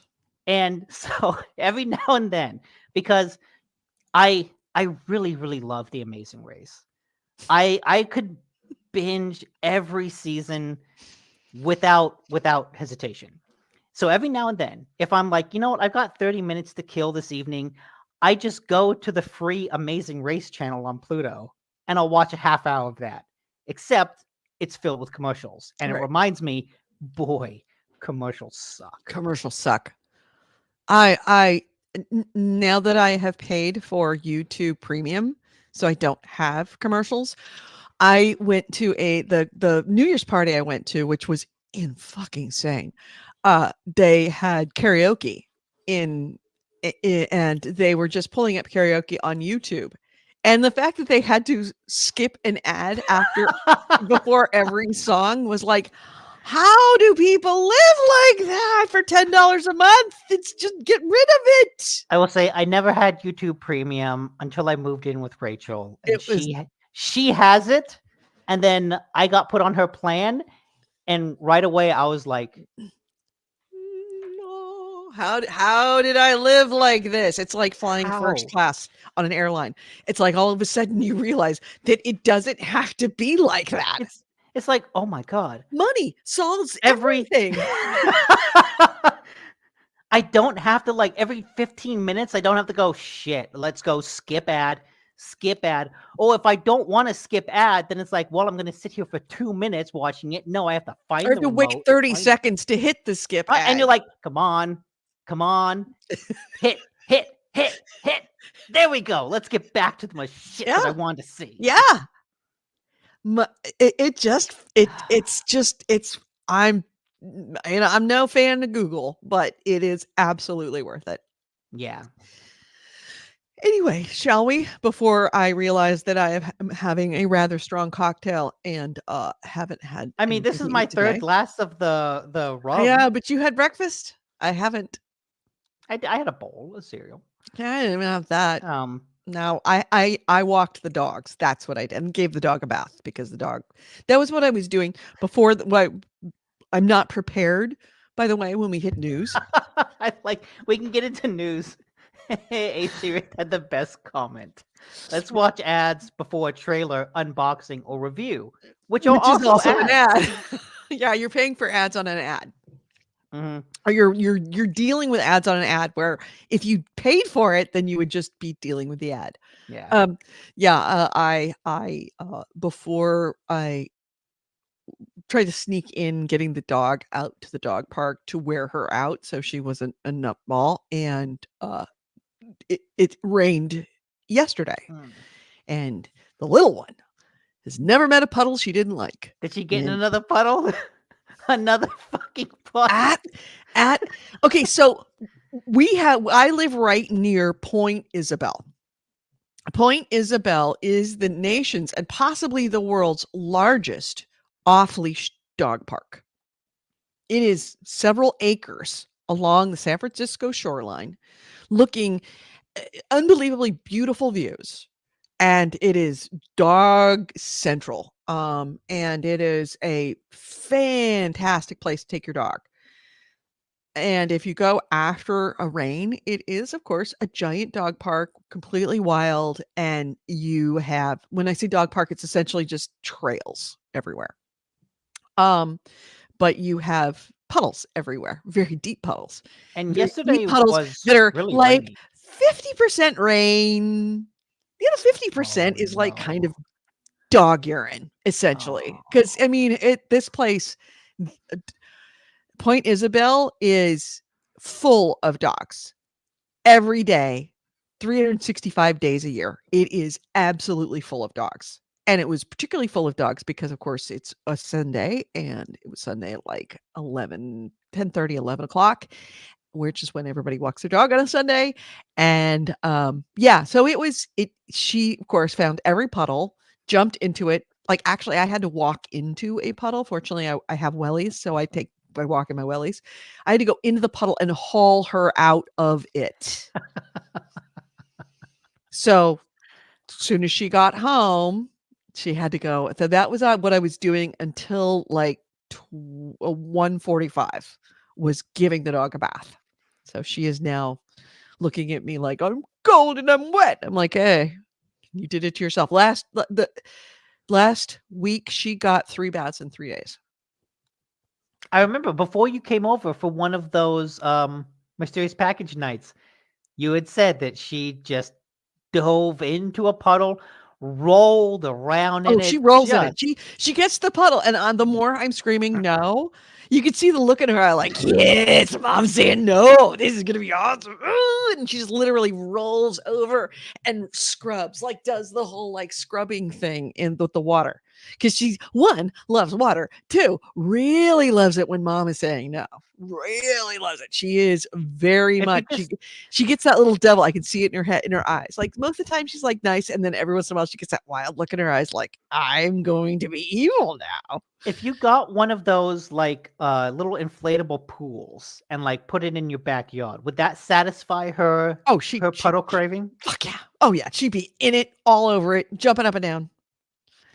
I'm going to go to I'm planning on going in, I believe it's in August every year. There's I think I told you about this. Where they turn the swim park into a dog park. It's Mm-mm. it's essentially it's a lagoon. Until the water park into a water bark is what it is. And for the month of like August or September, at the end of the season, there is a park up in Santa Rosa, which is like an hour, 45 minutes north of me by car. That every weekend, for Saturday and Sunday, and you have to buy a ticket for every day, and it's like something like $12 per dog, so it's not cheap. It's But a it's a they water park ticket. right, it's a big lagoon, and they turn the lagoon, instead of it being a human swimming lagoon, they turn it into a dog lagoon, and it is absolutely off the hook, where they have monitors and people, and they have people walking around with, like, buckets of balls so that they can give you a ball to throw into for your dog. And she'd never been in the most water she'd ever seen in her life was a puddle, and she saw that giant puddle, and she's like, puddle, and she ran in, and she's like, run, bloop. That And then she puzzle came back up, and it was that like, what was that that? puddle doesn't have a bottom. I put it doesn't have a bottom. She just literally just sank right down and came right back up and was like, "What the fuck?" And then she went on the shore, and then she thought about it a little while, and she's like, "Yeah, I'm good with this." So then she was just like in the water chasing balls. having the best time of your life. So that's when I said, in that month, I am actually going to get an Airbnb every weekend in Santa Rosa, and I'm going to take her to the water park every damn day. Hey, there you go. Point Isabel Regional Shoreline. Oh, Man, if wherever you live, seriously, I don't in Chunder, even in Australia, anywhere. If you're wow, this is the booze talking already. If you ever want to make fucking money, a lot of money for your wherever you are, and you have a park or an area that even like Santa Rosa just does it for 1 month a year and charges for it, dog owners will pay cash money to go places. It that whole Point Isabel, it they have one like basalt brick insta building, what we call it, where you just like put the basalt bricks down, put like rebar in it, and then pour cement around it. And it's got a one half of it is a dog grooming, the other half of it is a cafe. And that place that's is, clever. oh, because of course we're on the shoreline and all these dogs come back muddy. So you stop by Mud Puppies, is what it's called. You stop by Mud Puppies to get your dog a bath before you put it in the car. And And then you while they're charge in there, 40 you go to the bucks. cafe. Yep. You go to the cafe. Or if your dog doesn't go Mm. into the water, you go to the cafe and then you have breakfast and they give you a puppuccino and they charge you $4 for a puppuccino and you fucking pay for it. And a puppuccino is a Dixie cup full of unsweetened whipped cream. Like pennies it costs, and you will pay $4 for a fucking puppuccino. It is pure. They make so much money at that building. That is the biggest money maker in all of the East Bay Regional Park Okay. District. Okay. I'm putting my $1 million ideas together. This is synergy right here. All right. Remember what I said before about the LED hair extensions? You get an LD extension for your dog. LED hair extensions for your dog. You imagine your golden retriever with all those extensions? Like, I want a green retriever. Oh God. Oh God.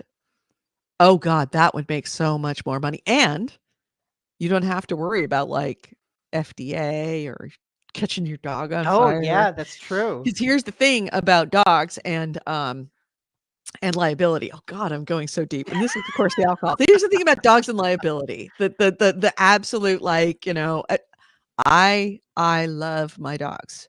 My dogs are my family. That being said, here's Mm. a little known fact. Casey, right. Get paid to walk your own dog when companies put ads on it. Turn your dog into those Dog those walkers? Oh my God. those cars that have the ads on it. Like you can get a billboard for your car. Imagine a dog walker that walks like 4 dogs. Mm. It's like It's having a bringing in all fleet the of extra vehicles. money. Yeah.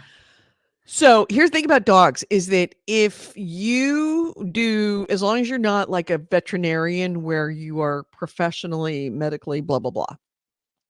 If you do something and kill a dog, that the only thing, at least currently right now, the only thing, the maximum amount of liability that you can have is for the cost of the dog, not companionship. Your dog is not a child. It is a thing as far as the law is concerned. So if your dog, say, for example, was a mutt you got, like not a pure breed that you spent many thousands of dollars for, if someone does something irresponsible and say, I don't know, invents an LED to change your dog's color and then lights the dog on fire, the most that you can be sued for is for the replacement value of the dog.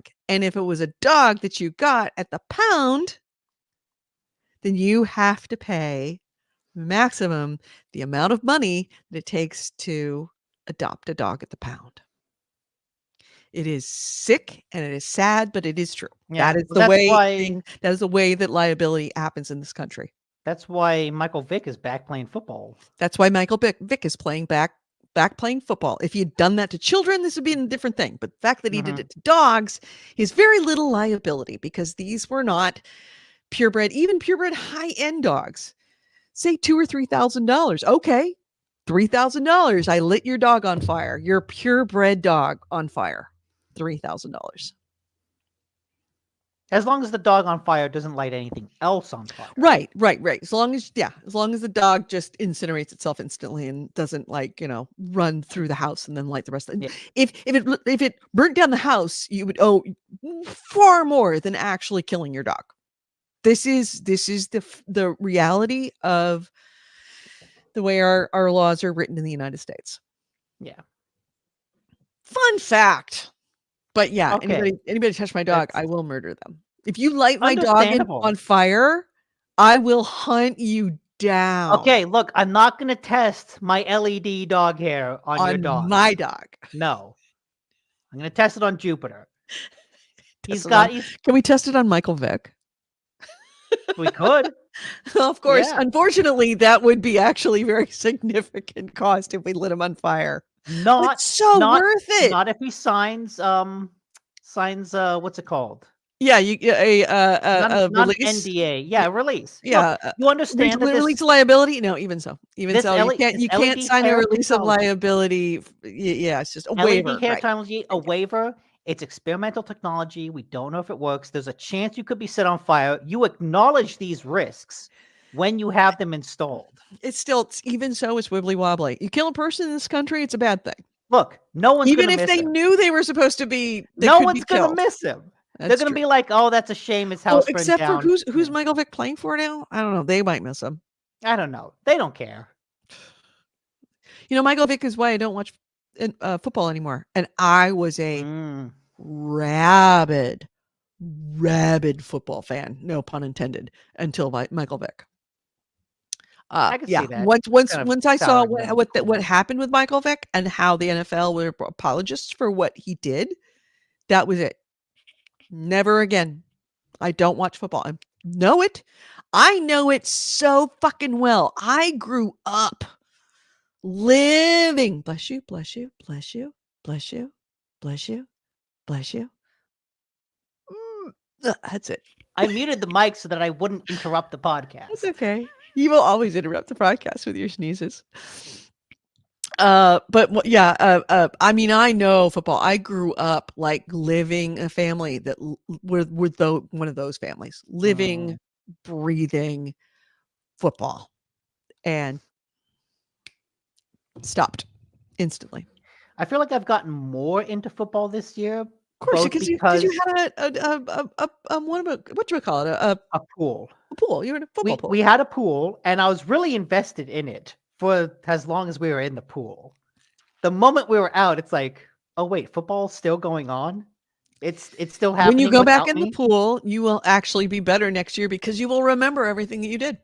Yes, and we've done better this year than last year. But also, when I went over to Rachel's family's house for Thanksgiving, it's like, look, there's going to be a game on one of the TVs in this house 24/7. Whether it's an NFL game, whether it's a college game, whether it's like the Game Show Network. There's a game. Oh, really? There's a game, some game thing on any TV. One of the best Super Bowl parties I ever went to was my friend, back in the day when I was really into football. And my best friend was the sports editor for the newspaper I worked for. So, and his whole family were all football. His dad was a 49er season ticket holder. And back in those days, to be a 49er season ticket holder, you had to have had those for years, for decades, because there weren't that many of them. And not like the new stadium where there's tons of them. But they had a massive massive, like 3-story house back in the day in San Francisco when college students could afford a massive 3-story house with like 6 bedrooms and everybody just rented out a bedroom. Um, and he and his brother were roommates. And then, of course, there were other people in there that were all roommates. We were all football fans. We went over there and they threw this every year massive party. And they would have at least 2 TVs in every single room. Like any like so they had upstairs with 4 TVs. They had a kitchen with 2 TVs. They had the second floor where any of the like large areas, like in the halls, they would have 1 TV at one end, 1 TV at the other end. Downstairs in the basement, which was this big jumble room, they had 6 TVs. They had Jesus. and they had something like 3 bedrooms or 3 bathrooms. In every bathroom No. there was a TV. Why, you ask? Because the best thing about football, second best thing about Super Bowl are the commercials. Mm-hmm. So you didn't want to miss the commercials by going to the bathroom. So they put TVs viewable from where you were sitting. So when was this? This was like in the early 90s. How did they get TVs in the bathroom? Like, I can imagine them doing that now Portable by TVs. just having a Portable TVs. tablet. Portable TVs. But like that means they had to have at least 3 portable TVs. Oh yes. They had 3 portable TVs. Jesus. That they would put, like, back in the day, we had these little like boxes that were a little portable TV with antennas. You pulled up the antennas and you could put it in just the right way. And in San Francisco, because San Francisco was San Francisco, you could get because let me go back to the Wayback Machine. Anyway, I just gotta say, back in those days, to me. you got television by putting up an antenna and it was beamed to your antenna for free. Yeah, I know. I remember. Wild, huh? Yeah, television over the air. So yeah, that's what they would do is they would essentially have the portable TV with a giant antenna, and they didn't have cable, but they didn't need it because you just stuck up the antenna and you just adjusted it until you got a picture, and then you got the picture. That's how I got television most of my life, was through an antenna. Was through what they call rabbit ears. Oh, Nick did something bad. Baby did a bad thing. What did you just do? I just plugged in my headset. Okay. But then you also went off the air. Speaking of That's because when I changed the headset, it changed the video for some reason. Oh, okay. Yeah, and your camera now is awful. Really? Uh-huh.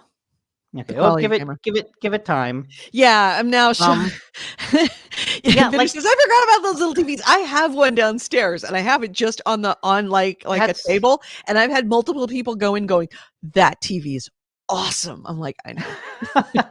Like, the thing is, nowadays I can very easily imagine someone having a whole bunch of TVs everywhere because they're cheap. It's very easy to move. You can just get a bunch of tablets and set those up as TVs. But back in the 90s, that took effort. That was hard to do. Yeah, they had to store their TVs all year. It was their Super Bowl closet where they put all of the portable TVs in there. Some people have a closet. Back in those days, TVs were fucking expensive. They weren't like $99. You couldn't get like a $99 flat screen like you can now.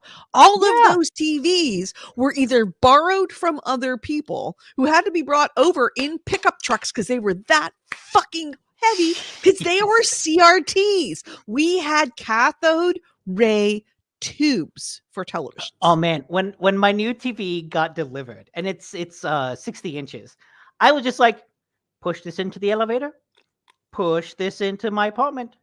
Easy to do. I took it out, I lifted it, I set it all up, I lifted it myself, put it on the TV stand.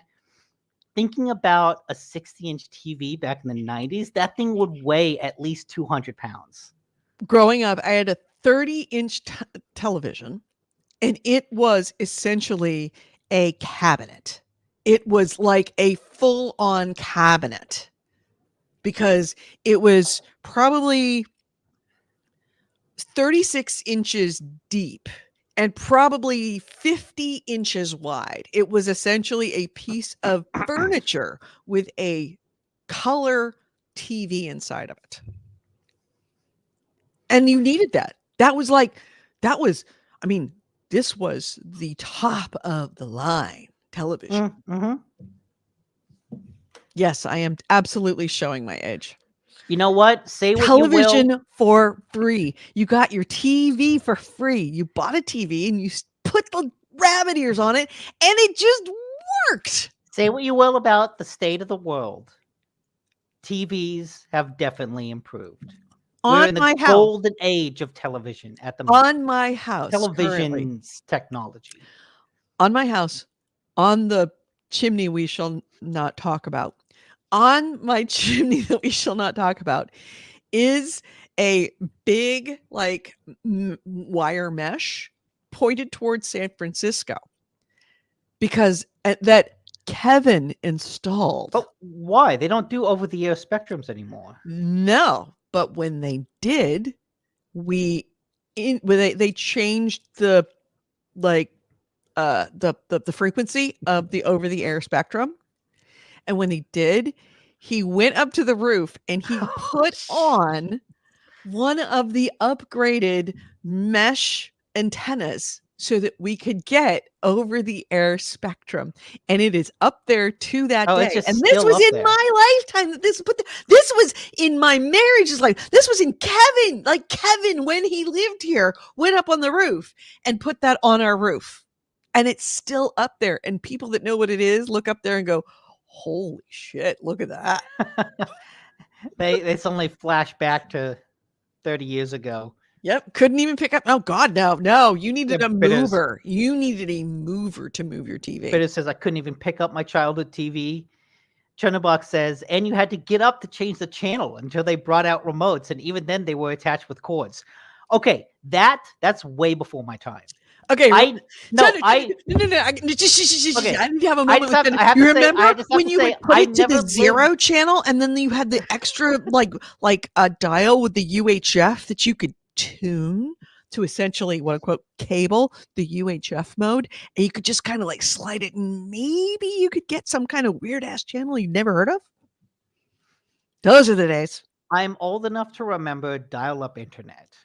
Oh, yeah. I'm not old enough to remember corded television remotes. Oh God, yes.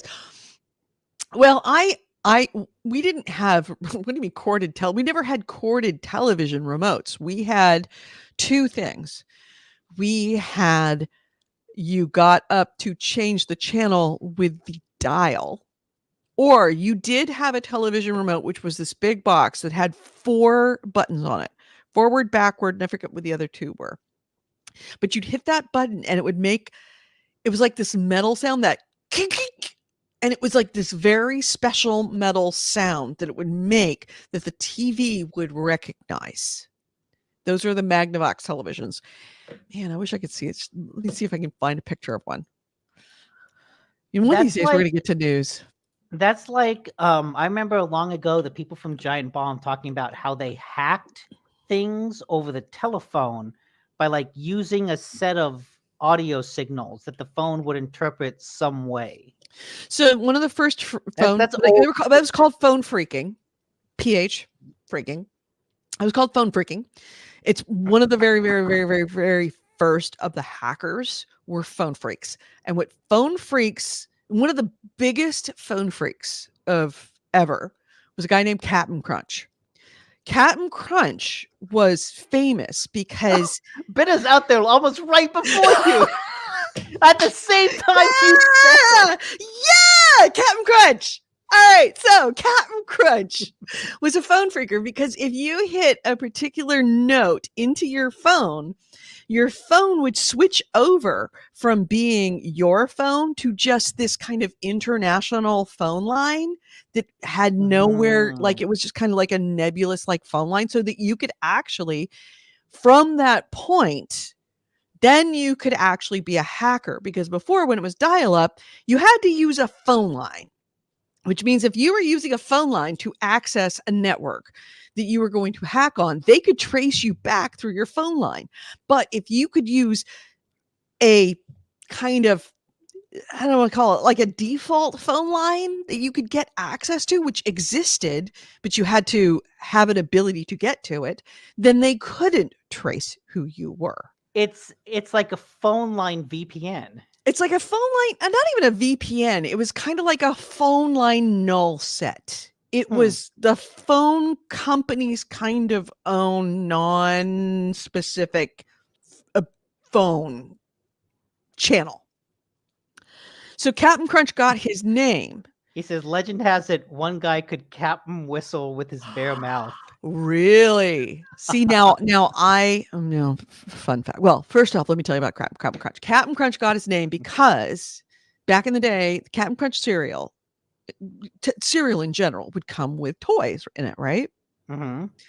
Real toys, not like the promise of toys. Then you have to send it in and like scan a code and have it, like whatever. And no, they would actually come with a little plastic toy inside.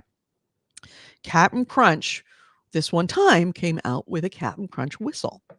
This Captain Crunch whistle made the specific sound that if you blew it into a phone, it would switch you over to this null set line that couldn't be traced. So essentially, the phone company's own kind of null line. So that's how Captain Crunch would open up channels to be able to do stuff with the phone systems. Most importantly, open them up so that dial-up computer users could hack into them, into networks, and shall we play a game kind of stuff. So that's how Captain Crunch got his name, because I never knew Captain Crunch was a pirate. Captain Crunch was a pirate. Absolutely, he was a freak. And so Captain Crunch, and fun fact about me is that I had, when I was younger, and somewhat today, but it's hard to know because they don't do that anymore, I had a voice that if I spoke, like if I read something, and I never really identified what I had to say and at what tone to be able to say it, but if I would essentially start talking in a particular register in my voice, it would flip over. I could hit whatever, there was something in my voice that would cause my voice to recognize that. So the person that Bitters was talking about was you. I never actually, I did some phone freaking, but mostly it was just so I could make free phone calls without actually being charged long distance. Because back in the day, you had you had local charges, you had long distance charges. Long distance charges were very expensive. So I could essentially, I could talk into, when you hear, like, pick it up and you start talking, and I would just start reciting Shakespeare. And eventually you'd hear go, click, click, click, click, click, click, click, burr. And once it had like those clicks and then the second burr, then you knew that you were into that null set channel.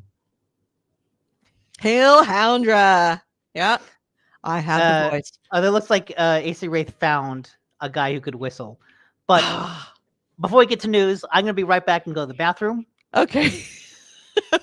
I am so, you have no idea how much joy it brings to my heart that somebody else remembers Captain Crunch, because it was such a freaking legend. Freaking legend. He was such a legend. And to this day, it's been a bit of a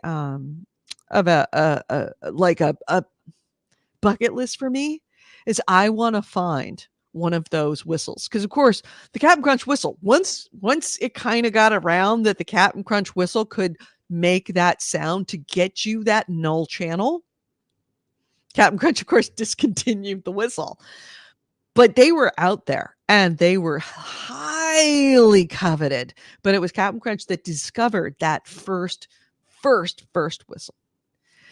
So what was it, aka, what was this, Joseph Carl and Grisa, Joy Bubbles, the blind guy who could whistle to freak. I never knew about this guy. So another thing about my voice is, of course, when I was much younger. In fact, I came across a tape, an audio tape that I made with over Thanksgiving with me and my mom and my grandmother and my aunt and all of us sitting talking that I was collecting family history. And when I played it for Kevin, Kevin's like, "Who's that?" I'm like, "That's me." He's like, "That's you?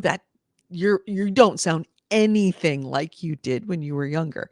So I don't even know if it would work anymore, but back in those days, I found more than one boyfriend who was cheating on me, because in those days when you had um, uh, machines like message machines, telephone answering machines, it was a box that you bought, and you would hook it up between your phone, and when it would answer your phone for you and then put it on a tape. I'm sure if you've watched Stranger Things, you know what I'm talking about.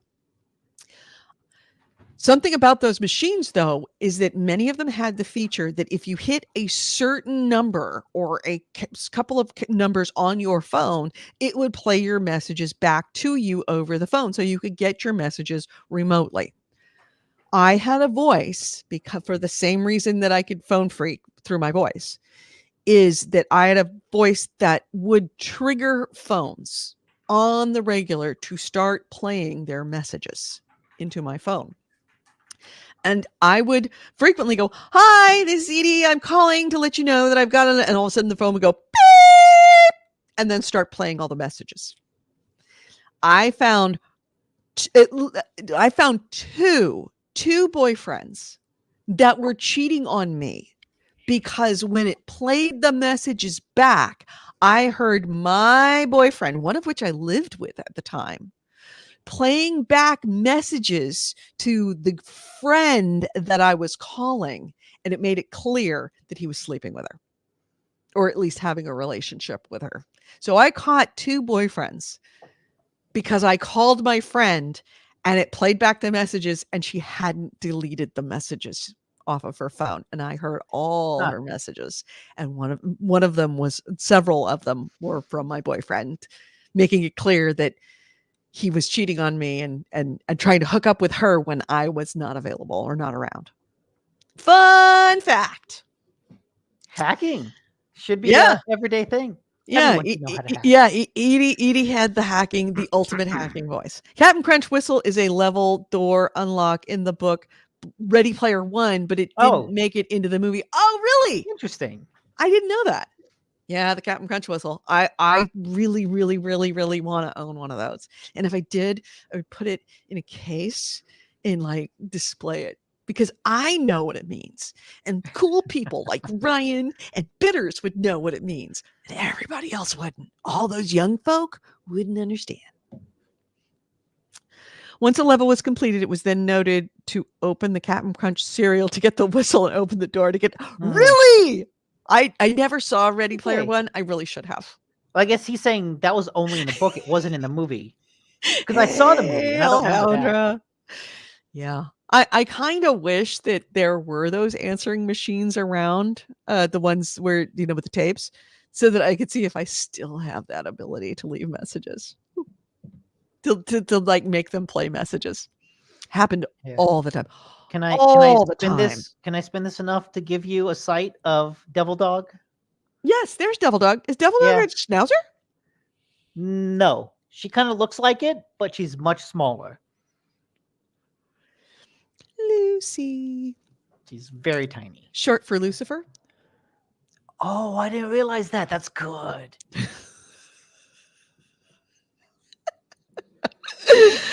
AC Ray says, I knew. I have a computer science. Do you really? I didn't know that. Hey, you know what? We are 2 hours into this show and haven't even started news.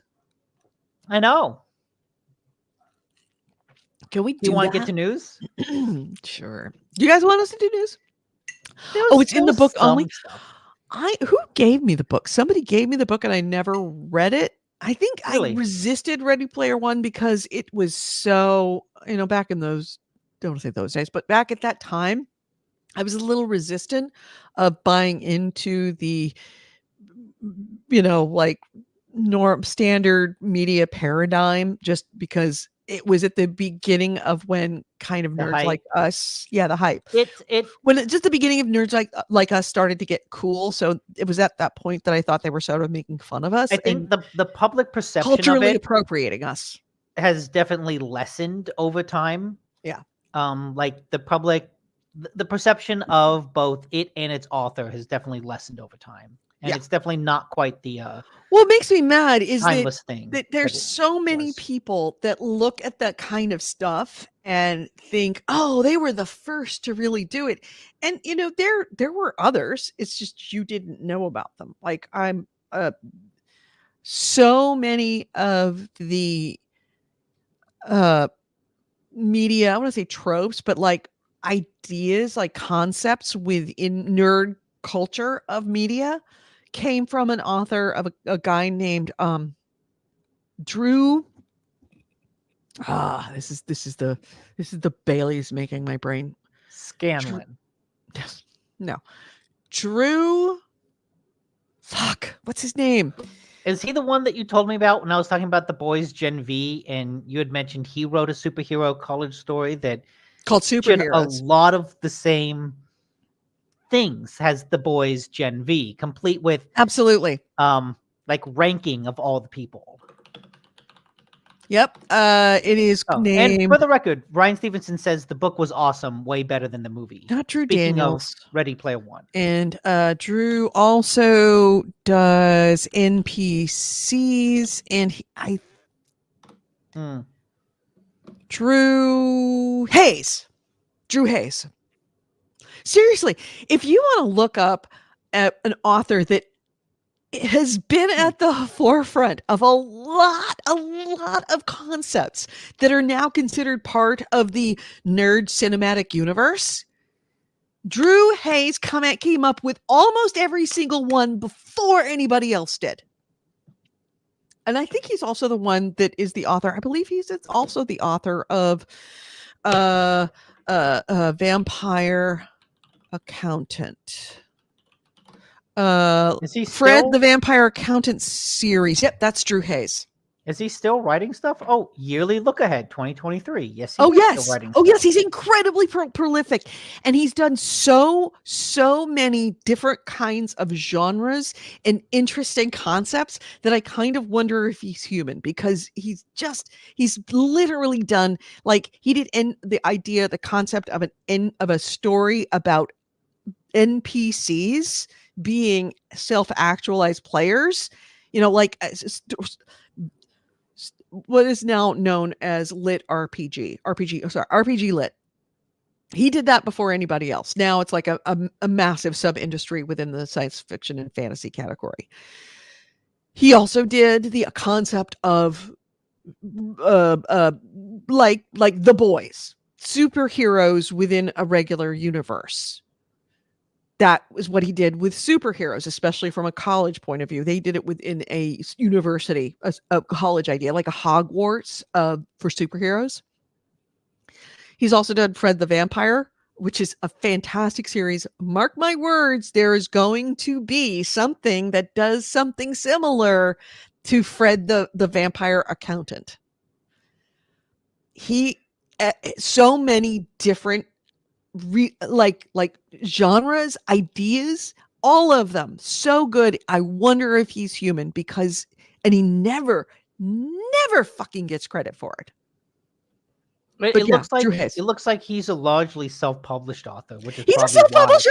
That I right? don't Because understand. he's not getting the backing of those publishing houses to advertise it everywhere. I know. This is what kills me about Drew Hayes, is he's freaking that good. I mean, the thing is, and nobody picks him up. He should absolutely be with someone so that he could just like let go and do all of this stuff, and actually he could get credit for it. I know that some of those prolific self-published authors probably make more than they do if they were with a publishing house. Possibly. But you have to be really prolific to get to that point. Yeah, that's true. I'm trying to look through. Ed Bitter says Xavier's School for Gifted Students. Marvel did it. True. Okay, wait. So should we get to news? Hold on a second. I gotta pull up so that you can see what his author picture is, and it just makes me love him even more. Let me see. Drew Hayes novels. There we go. I'm gonna pull this up. I need to do this anyway too. Share screen. All right. Yeah. Yeah. So this is Drew Hayes's author picture on everything. That's okay. That's so for work, we have to upload for my work, we have to upload a picture of ourselves. I uploaded a picture of myself in college because I was in college when I first started working there. I haven't updated the picture since then. This looks exactly like that. This is a picture he took in college. And he's like, you know what? I'm just not gonna update it. See, I love it because it's that typical author picture. You know, that author pose. Yeah. They all have the author pose, but he does it with the beer hat on. Just freaking love him. Anyway, all right. So yeah, let's hit the news. News. Concept. Oh yeah, you know what? We never hit the intro. Oh well. This is the GameHounds news. And their first item is. Do you want the biggest news or Yes. the most entertaining news? Yes, biggest, and then we'll go to most. Biggest news that came out in December that we did not talk about. Yep. Has to have been the Insomniac hack. Oh, did I not know So, about this? I must not. Insomniac, the Yeah? developer of Spider-Man 2 for PlayStation, was Uh-huh. hacked, and Oh, basically really? a massive fuck ton of all of their internal documents got leaked to the point where we know a lot about Spider-Man 2's development. We know that it cost about $300 million to make, Wow. which is insane. And even the developers like, yo, this is insane. Holy shit, for the next game, we need to work on reducing the cost of big budget games.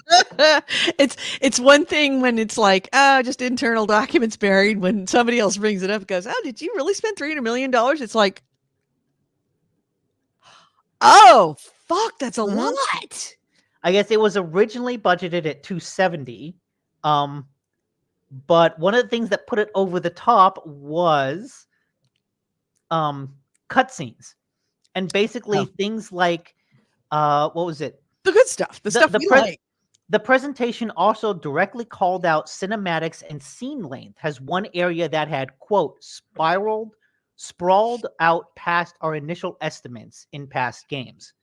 And this is in contrast because Insomniac is working on Wolverine. There's also been a lot of leaks about Wolverine, specifically a lot of videos from it, a lot of stuff about its plot. And so one of the things that they've changed from Spider-Man to Wolverine is changing, kind of the development process of cutscenes because that has caused their budgets to balloon in the past. But in addition to that, we know they're working on Wolverine, which according to internal documents is scheduled to come out in 2025. But basically we got a massive roadmap for all of Insomniac's games for the next decade. Basically, they're looking at releasing a multiplayer for Spider-Man 2 in 2024, a standalone Venom game in 2025. The Wolverine game will come out in 2026. Mm-hmm. Spider-Man 3 will come out in 2027. Then there will be an X-Men game in 2030. And then a new IP in 2031, 32, and another new IP in 2035. Holy crap, they got a lot. So basically, we see that Insomniac for the next 7 years is working on a gaming version of the Marvel Cinematic Universe. It's not a bad idea. No, it's not. Especially since they've got such a solid hit with Spider-Man, it makes sense that they would expand it. But it's interesting to see But that's putting a lot of eggs into that basket because the Marvel Cinematic Universe, almost by definition, is reliant upon the cinematic part of it. Yes, and but all it takes is one Aquaman and you're fucked. People like the Spider-Man games. Yeah. and people are hyped for Wolverine. So Yeah. it's interesting to see them. They seem to have a good launch pad, right? They've got a solid base to expand on that. But all they need is to have one bad Wolverine, like the next Wolverine that comes out that's not that great, and then the whole thing is kind of sunk, at least for a couple of years. Everything And that they worked on, it it's kind of lost money. it would be very interesting to see if Wolverine comes out and is just ravaged to pieces, just critically and commercially. If it Yeah. just flops like a whale, Right. what does that mean for their plans for X-Men? Yeah. True. True. But yeah, there's a whole lot of And it could documents. have something absolutely nothing to do. You know, I'm bringing back up uh, uh, Aquaman. It could have absolutely nothing to do with the show itself. It could be a third party or some kind of scandal, and certainly there have been enough actor scandals in those kinds of movies. Mhm. Amber Heard is only one, but all it Although I needs is also one actor to fuck up and essentially taint the entire thing, and heard that's it. Aquaman 2 just wasn't that good. It also wasn't that good, but it wasn't helped by the fact that Amber Heard sunk that thing It wasn't helped before. by all of that stuff. All right, it did not make it better. It actually put the weight, it's like it was already kind of in the water. Amber Heard just in that whole mess with Johnny Depp just stuck rocks in the pockets and sunk it to the ground. So yeah, So we know a lot about Insomniac. We know a lot about I Wolverine's cutscenes can be summarized with snicked. think we saw that one of the reasons, like Sony is kind of pressuring Insomniac to cut some jobs because Mhm. even though Spider-Man sold more than any other PlayStation game, the faster than any other PlayStation game, because it cost more than any other PlayStation game. Right. Yo, we need to save money somewhere. Like maybe you could lay off 50 people. Yeah, it's Um, always the first thing to go. but part of that is because of the internal documents, we see that Marvel takes about a third of all profits just for using the license. How So much? A like third? I think it was a third. Really? 30%? I Why is don't that not I such a magic I don't number have the lately? specific number, but like that's a lot. That's a lot for just, hey, you can use our universe. That's the kind of numbers that get you sued. Hint, hint, Google's hint, hint, Amazon, hint, hint, Apple. Everybody. Yeah, pretty much 30% is kind of the demon number.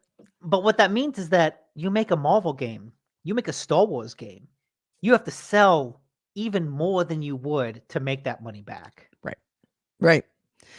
Honestly, if anything, those kinds of numbers are almost an endorsement of original IPs. Yeah, you Yes, could, as long I you could sell agree. 30% less and still make the same amount of money. I agree. I would love that. Yeah. They're I'm yeah, full endorsing. Like, look, video games and Hollywood movies are kind of at a similar spot right now, where movies are a little bit ahead. Well, like this year has been tough for Disney, right? Disney has made flop after flop after flop, and part of that is because they spend like 250 to 300 million dollars on every single movie they do, and that's not sustainable. right. Well, And Netflix learned that lesson a couple of years ago that they started out just throwing money at everything that they made, and then mhm, they had a couple of very notorious flops, um, be it because it was a bad idea or because of things that happened with the actors themselves. But they threw so much money at stuff that they realized that we're winning all these awards, but we're not making money. We need to start looking elsewhere. And that's why you're seeing a lot of Netflix shows, a lot of Netflix presents or Netflix sponsored shows that are coming out of foreign countries because they can make mhm. stuff in Portugal, in Spain, in India, in Japan, in any other country but the United States, and actually give them less money and make, even though they're not getting those same kind of awards, they're making money. And that's what it ultimately comes down to. Do you want to make money? Oops, we've lost Nick. Okay, he's back. What? No, I'm here. Oh, you were there. You were gone for a second. Oh, Hey, keep talking. I'm going to go to the bathroom. okay. Yes, I was gonna say something. What was I gonna say?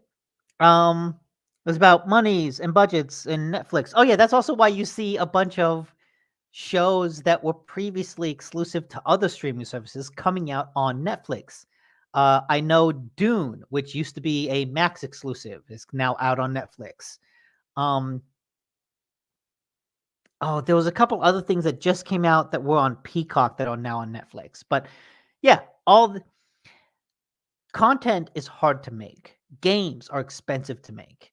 And specifically the genre that Sony has hitched its horse to, the prestige single player big budget game, is really expensive to make. And so if they're going to keep trying to invest in that genre, they need to find a way to get the budgets under control, which is funny for Sony. Like it's put them in a rock and a hard place, because here they're spending all this money on these single player games that will win all those awards, give them all these accolades, sell really well. But because they're so expensive to make, at most they'll break even monetarily. That makes sense then that Sony would want to invest in a bunch of live service things, because that's where there's a whole bunch of money in the industry at the moment. But then all those things have kind of fizzled out because live service has become a dirty word, and has the whole live service motif has also kind of fizzled out. And so Sony seems like they had all their eggs in one basket, and they tried to diversify, but they tried to diversify at the wrong moment, where the thing that they're diversifying into is starting to fizzle out. Like those prestige single player games, they're still hot. They're still popular. Just look at Alan Wake and Baldur's Gate 3. People still like those single player games. But the ones that Sony makes, they just cost so much money, and they just need to find a way to get it under the control, to get the budgets under control. Like Disney and Marvel, they need to find a way to get their budget under control, because they've been spending so lavishly that it's become unsustainable. And if anything, what these leaks show is a developer like really recognizing that and trying to come to terms with it, and changing the pipeline for Wolverine in response to some of the budgetary issues they saw with Spider-Man, which is just a really interesting behind the scenes look.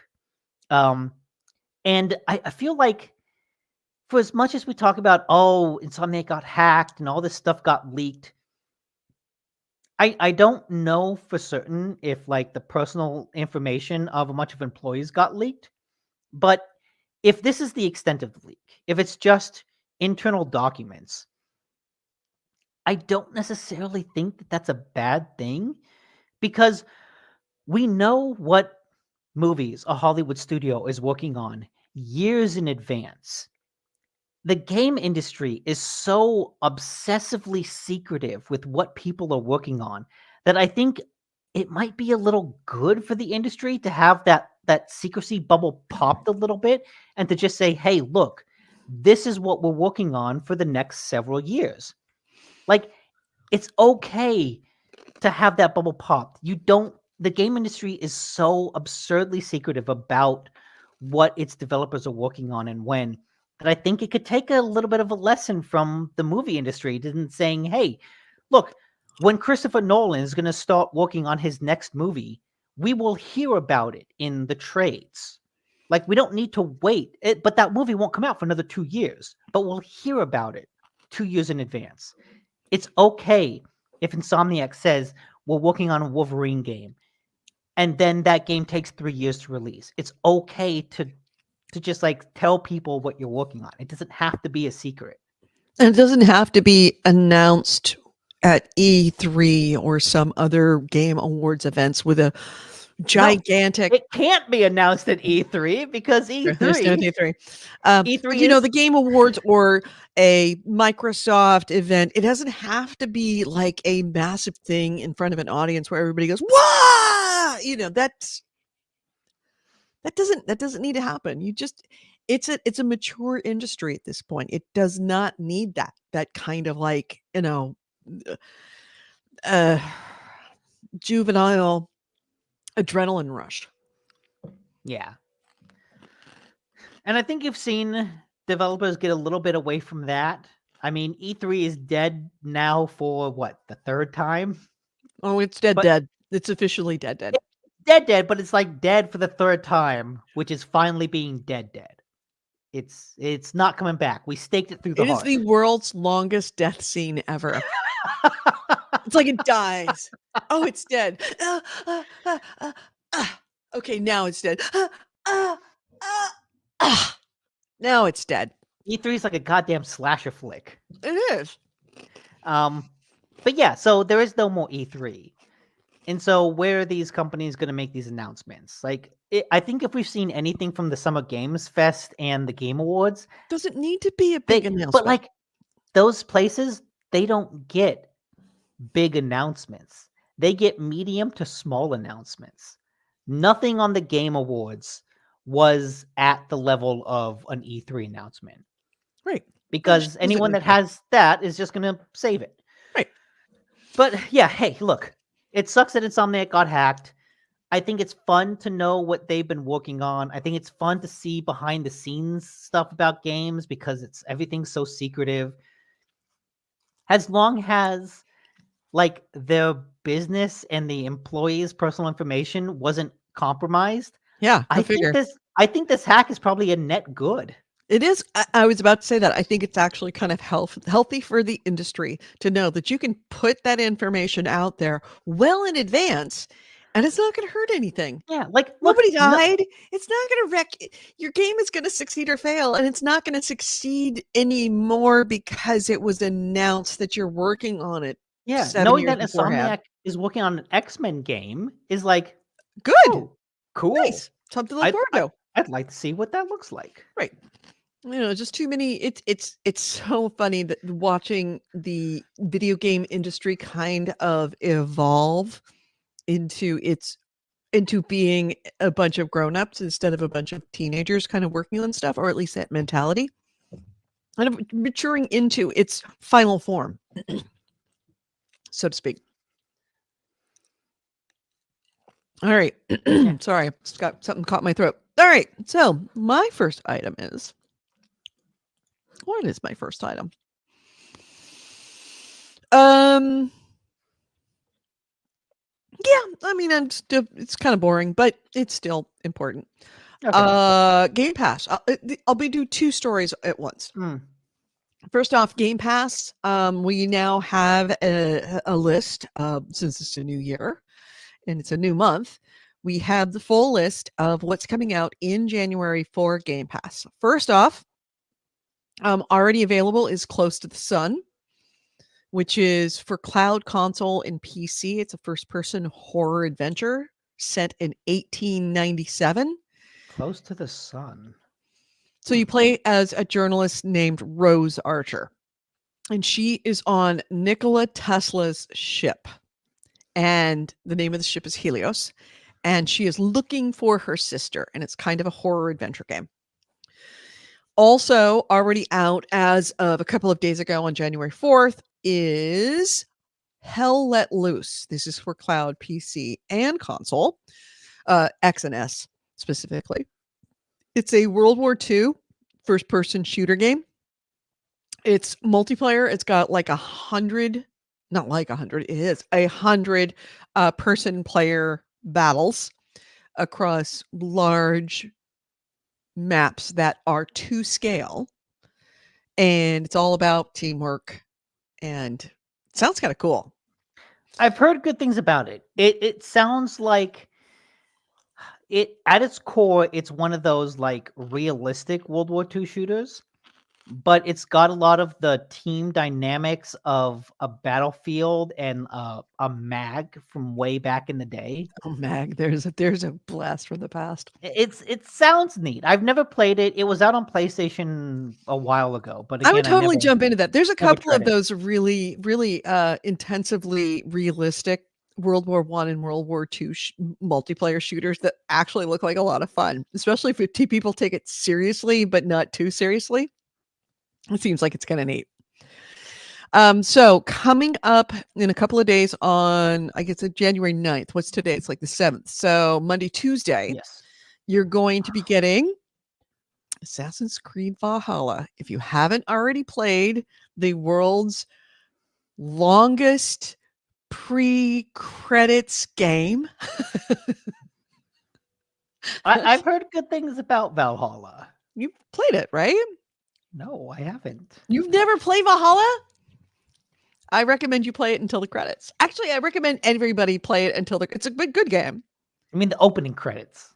The opening credits. You just need to play it. You just need to play it enough to hit the opening credits and then decide. No, I need Of course, the to opening credits is like an hour and a half into the game. see. I could play that, or I could play an hour and a half of Baldur's Gate. Point. It's good. That ain't great. It's like Assassin's Creed by the numbers, but still, Ivor, very cool character. Definitely worthy part of that whole universe of the Assassin's Creed cinematic universe. Ivor's pretty cool. Okay. So yeah, Assassin's Creed coming out for free on January 9th, so Tuesday. Then January 11th, which is what? Tuesday, Wednesday, Thursday, Friday. So Friday, 10th, 11th. No, so that'll be Thursday. Super Mega Baseball 4 comes to cloud, console, and PC. Then next week, January 16th, you're going to see Resident Evil 2 Remake. That's console, the PC. big one. That's the best addition in this whole list. Mm-hmm. That is a classic game. That is a remake that sets the standard for what remakes should be. So you're getting it for free as of the 16th. Then that same day, Those Who Remain, which is a psychological thriller, story-driven, set in the town of Dormont. Never heard of that one. Neither have I. So that's coming out the same day. So it's like Resident Evil 2 is a good day, or I should say January 16th is a really good day for horror games. Then January 5th. Oh no. Keep in mind, these are things that are leaving on January 15th, so the day before. So mid-month, January 15th, Garden Story, MotoGP 22, Persona 4 Golden, and Persona 3 Portable will all leave Game Pass. So if you haven't picked those up and played them, if you got haven't, a week. no, if you haven't played a Persona game yet, now's the time to start. Just try to get through all that thing. Yeah. It's Persona. Just don't even bother at this point. Just play it so that you can determine that you need to buy it. Because you're not going to get through it between now and the 15th. Also, and I'm going to relate this story because they're sort of related. More than sort of. So, somebody went through, specifically somebody being a company called The Loadout. I should say not a company, but a website.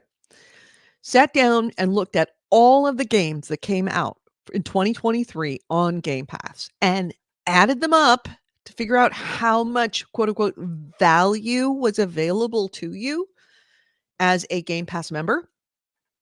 If you had Game Pass in 2023, it comes out to $5,139.54 US, $6,845.10 Canadian, $4,065.63 pounds UK. In the EU, it is $4,691.63 in euros. And in Australia, for you, Chandrabox, had you picked up every single game, had you downloaded and played every single game that was available on Game Pass for 2023, $7,574.75 Australian, if that you got for quote unquote free, not free for the cost of yours. Does it pass. consider the cost of if you've paid for Game Pass but haven't turned on your Xbox for the past 9 months? No. This is if you turned it on, if you downloaded everything, if you played everything. That's how much money you would have quote unquote saved. I've downloaded a lot. I don't know if I played it. That's one of the reasons I need you and I need the chat to hold me accountable to play Cocoon by next week because it's on Game Pass. So it'll at least justify January. So yeah, 150 games in total were released in 2023 on Game Pass for console. That's a good Actually, I take it back. That is across all platforms, across consoles, cloud, and PC. So some things were available on PC that weren't available on consoles, vice versa, but this is all of them. So if you played every game that was available for everything, you would have actually saved that much money.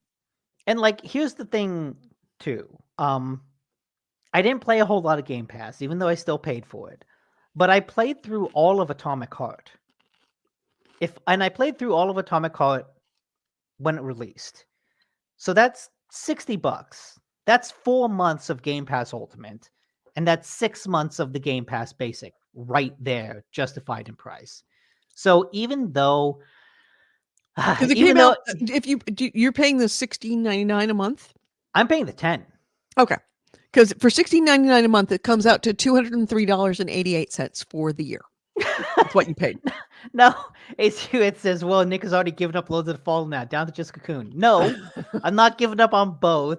I'm just saying that even as someone who spent a majority of their console gaming time on PlayStation, the few times that I did go to Xbox to play Game Pass games, it was still a pretty good deal. Like, I need to go there, play Cocoon. That will justify January. Maybe I'll play through a little bit of Lies of P, and that will justify $60 to $30. That'll give me another 3 months of justification to keep it going. So there were a number of games that I ended up playing. Usually they end up being multiplayers that I played with Chris. I am really upset that Game Pass removed Potion Craft. Because when you mentioned that game, I put it on Game Pass. I downloaded it, but I never got to it. The last time I went and checked, it had been removed from Game Pass. Yeah, there were a couple of games. What was it? No. Extraction? Rainbow Six? Yeah, Rainbow Six Extraction, I believe, was a Game Pass. The most recent Battlefield that we played was also Game Pass. That's on there. Starfield was Game Pass. That's true. All the hours I put into Starfield. That saved me $60. See, remember, I bought the Starfield, like a collector pack, but the Starfield collector pack did not come with Starfield. Oh, that's right. Right. It was just the swag, which was fine because I certainly got the price of the swag worth. I did not get the price of the game worth. I would be pissed if I'd have paid extra for the game. Yeah. Okay. That's understandable. So I definitely, I feel like I got my price because it's not for what I actually played. It's for all of the bad games that I would have actually bought and been sorry about. And those charges, those costs actually hurt more for me personally. Yeah.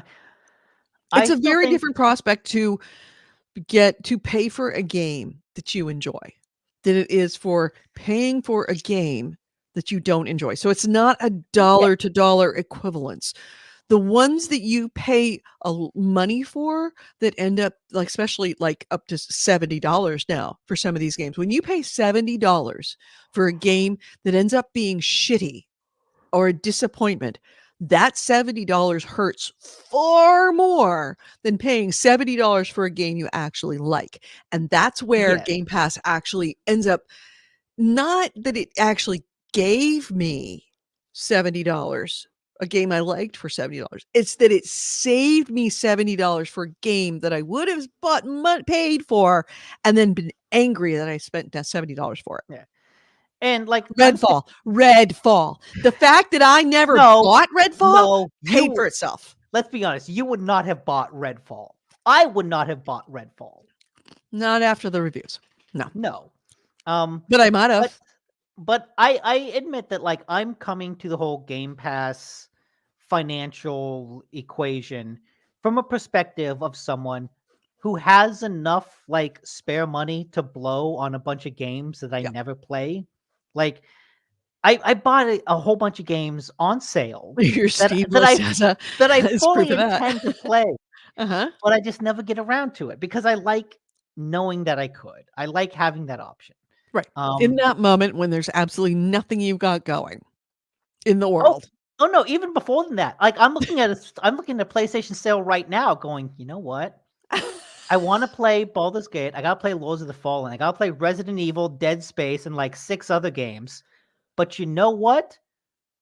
I could add like 4 other games to that list. Should I? Probably not. Will I? You bet your ass I will. Serious says if a game fails me under 2 hours, I return it on Steam. Yeah, but that's Steam. Okay. You can't really return on anything else other than Steam. But I do think the benefit of Game Pass is still in giving me the ability to play around with weirdo games that I might not have before. Would I have bought Atomic Heart? I don't know. But I still remember several years ago when I was talking about one of the weirdest games I've ever played, Library of Ruina. It's like this visual novel card-based tactics game about this mystical library in this completely bizarre world, and how all these different factions would try to find the library, and when they do, you start and get into a fight to basically like trap them in the library. It's a weird game. It's tactically fascinating. It's like a great tactics game, and I never would have stumbled across it without Game Pass. Right. But I ended up buying it. When I saw that it was leaving Game Pass, I went out and bought it, like full up, because I didn't want it to leave my library, because it's such a weird, unique beast. And I still think that's where Game Pass shines, in giving you the ability to play something like Potion Craft. You know, something that you might not have picked up usually, but that you can go, oh, that looks interesting. Let me try that out. And that is still worth its weight in gold. That ability to kind of freely experiment. We have a goalie in the chat room. Merry Christmas, Happy New Year, and happy coming up birthday. All of those. Yeah. The 58 sucks. Just saying. I wouldn't know.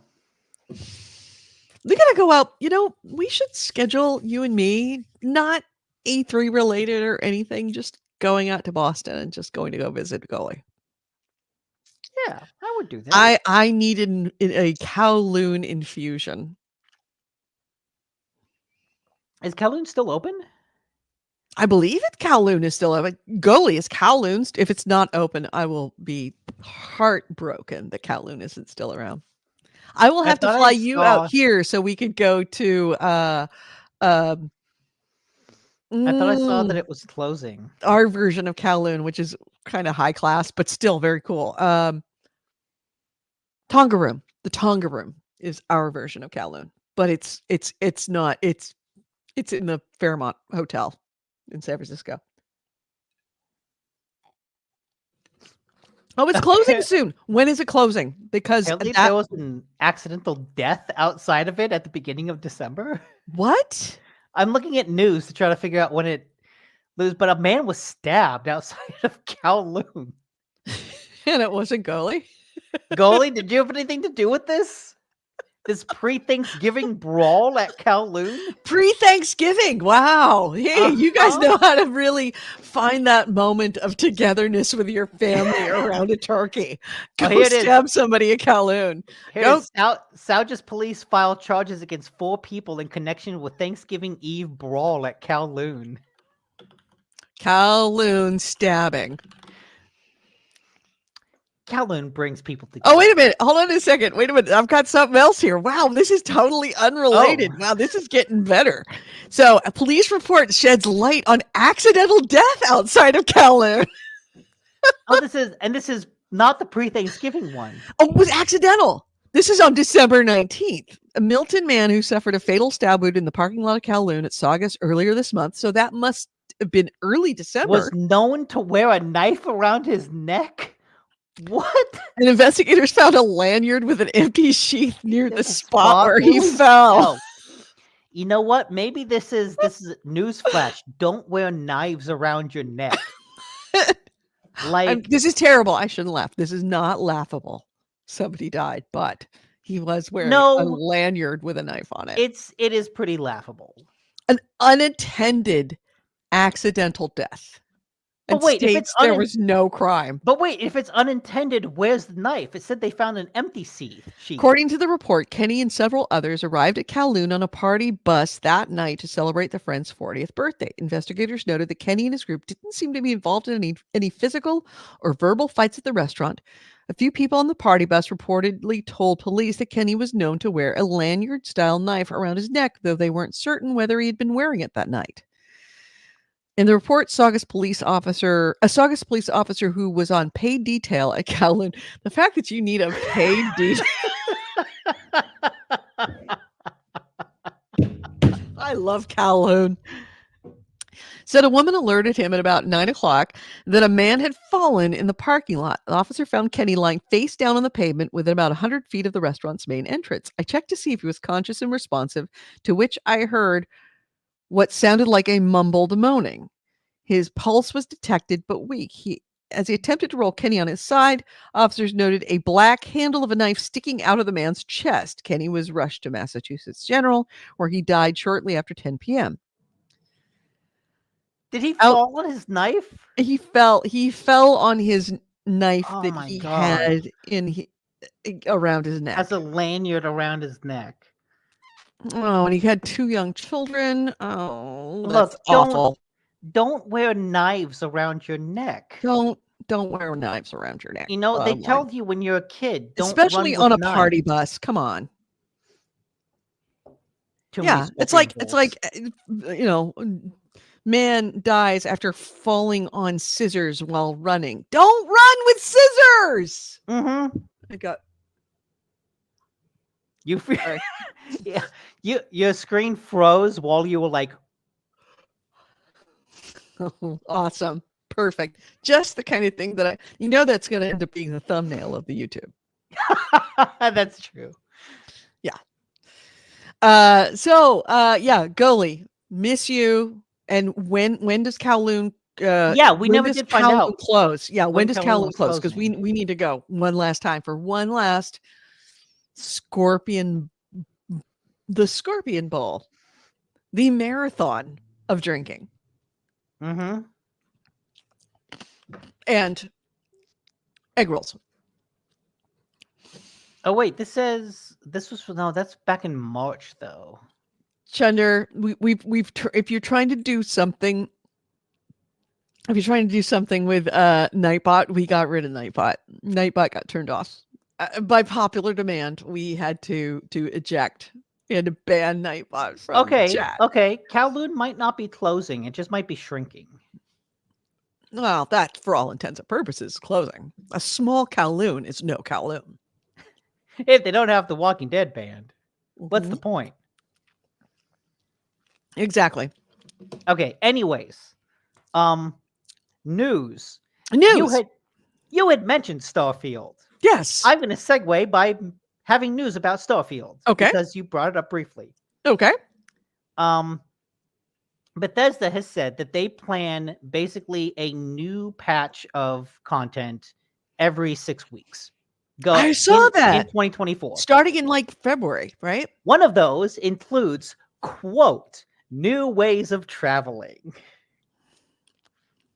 So it sounds like at least that Bethesda has heard all of the complaints and may be working on a remedy for them. We'll have to see for sure, Man, I but don't know. I don't it at know least that gives me a Starfield. little bit of hope. I don't. I don't think they can save Starfield. I'm going to say it right now. I don't think, and of course, me saying this will make it absolutely like the hit of 2024, but I don't think they can save Starfield because I think it's kind of funny. I've had this conversation with a couple of different people over the holiday season. It just ended up happening organically, conversations in different places. The core concept that Todd Howard came up with, that you create this universe with nothing in it and you make your own story. He tried it in Fallout 76. It did not work. Fallout 76, they ended up populating with NPCs and creating sort of more of a robust kind of structure, and it didn't recover. I mean, it's there. Beta says a skateboard. You're getting a skateboard. Yeah, You know what? Honestly, you know what? I'd be there for it. honestly, a hoverboard would go a long way toward easing some of the pain of Yeah, running around. I Anyways, wouldn't mind that.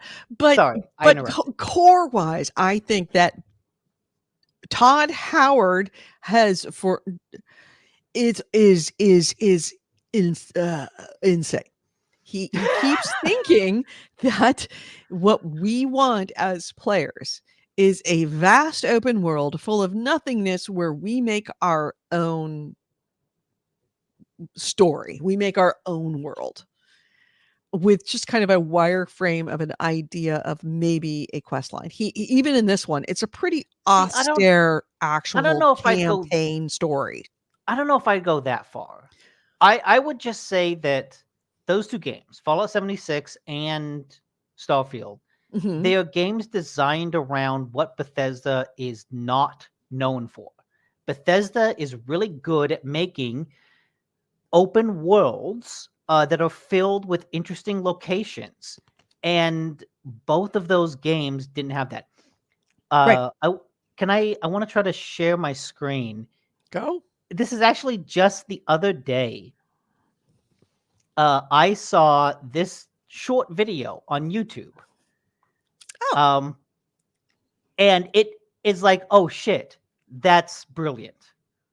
4.5 to 5 Can you hear it? minutes. Way longer than with a lot of other games. What's this rule you speak of? It's something that the developers of The Witcher 3 spoke on. Witcher 3 interactive map. In between each of these major points of interest, like let's say the place of power, the bandit camp, and then the guarded treasure, if you draw a circle around this, the radius of that circle is going to be about 40 seconds of travel. This is a rule that most open world games stick to, and it's because they did a lot of testing and they found that 40 seconds is where most people stay the most engaged while exploring an open world. In Starfield, it's about 5 minutes. So it would be like having a point of interest here, nothing in here, just flat, empty rocks, and then something over here. Like that's why Starfield feels so boring once you start to just try and explore like you used to explore in something like Skyrim. And I think that's I saw that exactly video. exactly my point is that you have this vast world, and I think I said it earlier when I was talking about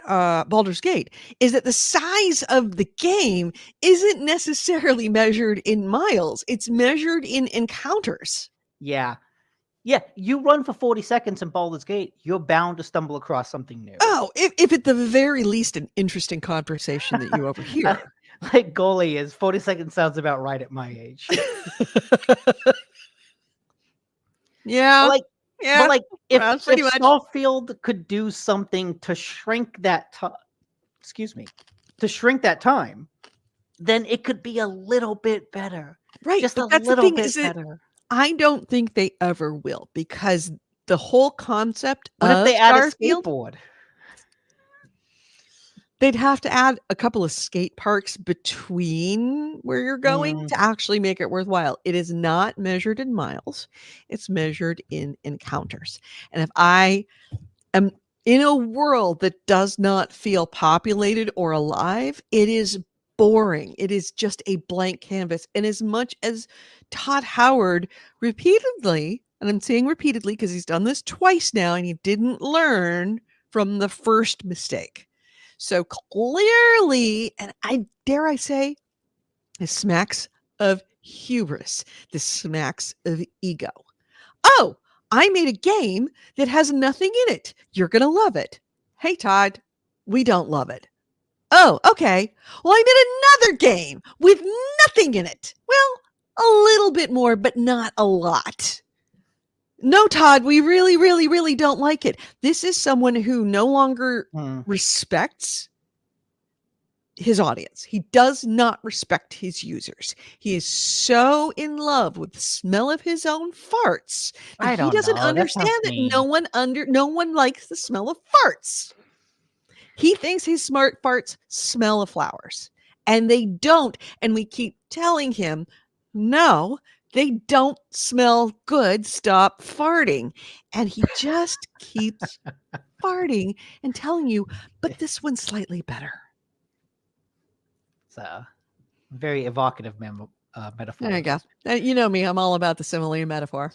But yeah, I remember hearing the Gaming Leaks and Rumors subreddit had like a whole bunch of interesting speculation about Starfield because, and I think some other interviews had backed it up that like the survival mechanics used to be way, way more of a major part in that game. That it seems like it was originally designed as a game where travel into space would be really, really difficult. Skyrim encounters were groundbreaking at the time. Oh yeah.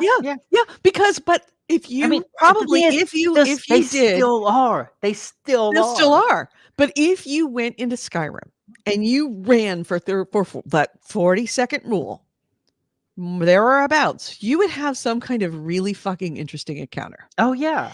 If only to watch a giant beat up on a dragon. Mm-hmm. But those things don't happen in Starfield. There's no things on things. But I think it will happen for Elder Scrolls 6. I have right. More well faith because they in know what Elder works with Scrolls Elder Scrolls 6. Yes. I think Starfield was Bethesda trying to branch out and see what different things they could do and realizing that was Starfield. No.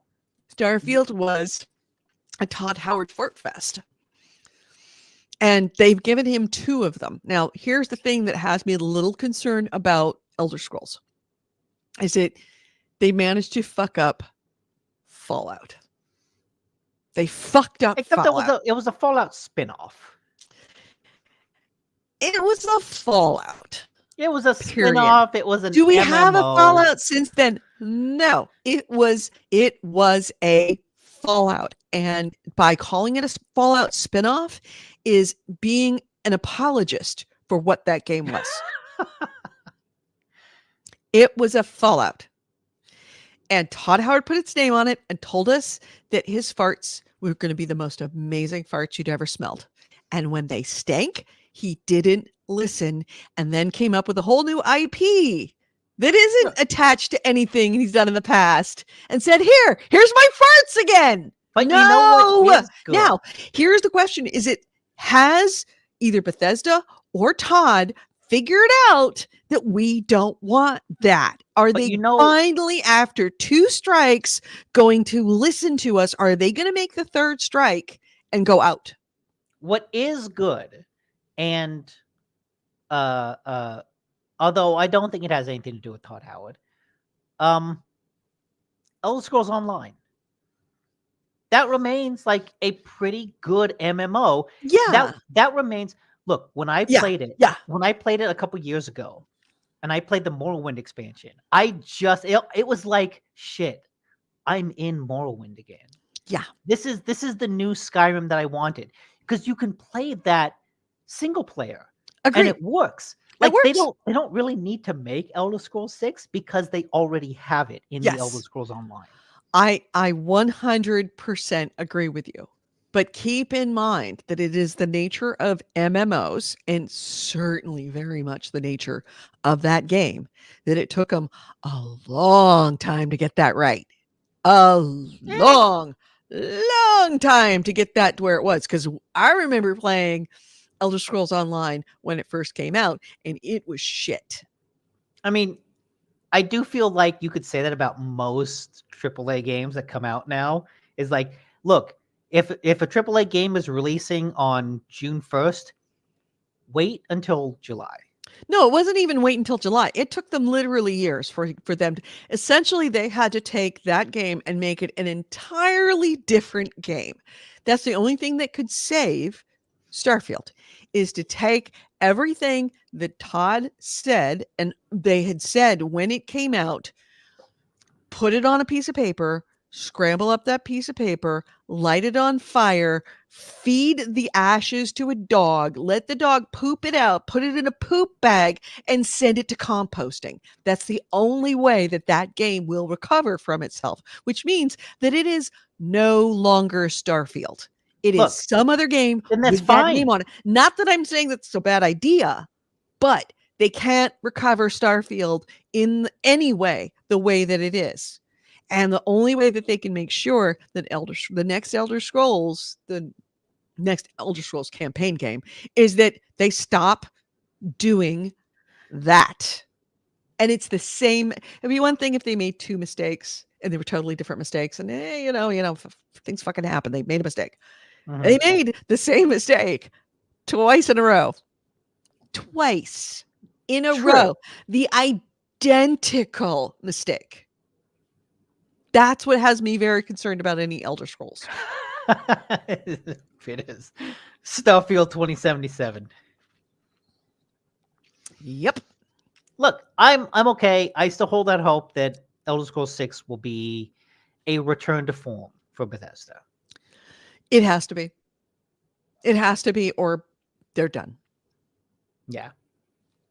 It has to be, or there's never going to be anybody that buys another Bethesda game that is, unless they make it a new improved, unless they rename the company and make it new improved. Oh, unless they just keep re-releasing versions of Skyrim. Right. They just God, don't even get me started on that. No. What they need to do, they need to re-release a remake of Morrowind. That's what I want. Speaking of which, I didn't write this down, but you heard that some fan released a a remake of Daggerfall? Oh yeah, the Daggerfall Unity. Yep. It's a free to play on Good Old Games, I And believe. apparently it's really, really good. Yeah, I have it downloaded. AC Ray said, I've been trying to link the funny song Running with Scissors, and the searches are so filled with other related artists that I forgot why the hell I was linking in the first place. Is that the Weird Al song? Probably. I don't know the song Running with Scissors. Sorry. Maybe I do, and I just don't know that it's named that. It was an artist like Weird Al, may written for Weird Al, but it's But not not Weird Al. Weird Al. Okay. So, all right, now my next item. Let's see, what is my next item? Man, this show, for so much for a show that I wanted to be short because I have no items. I've got a couple of the fairly small ones. No. Since we're on the topic. So Starfield did win one award. For Oh, yes, I was going to talk about this. Okay, go ahead. Knock yourself out. Yo, what the fuck is up with this? So yeah, Starfield did win. I think I talked about it last time we were on. Like, didn't Starfield win something? Yes, it did. It won Most Innovative Gameplay Award.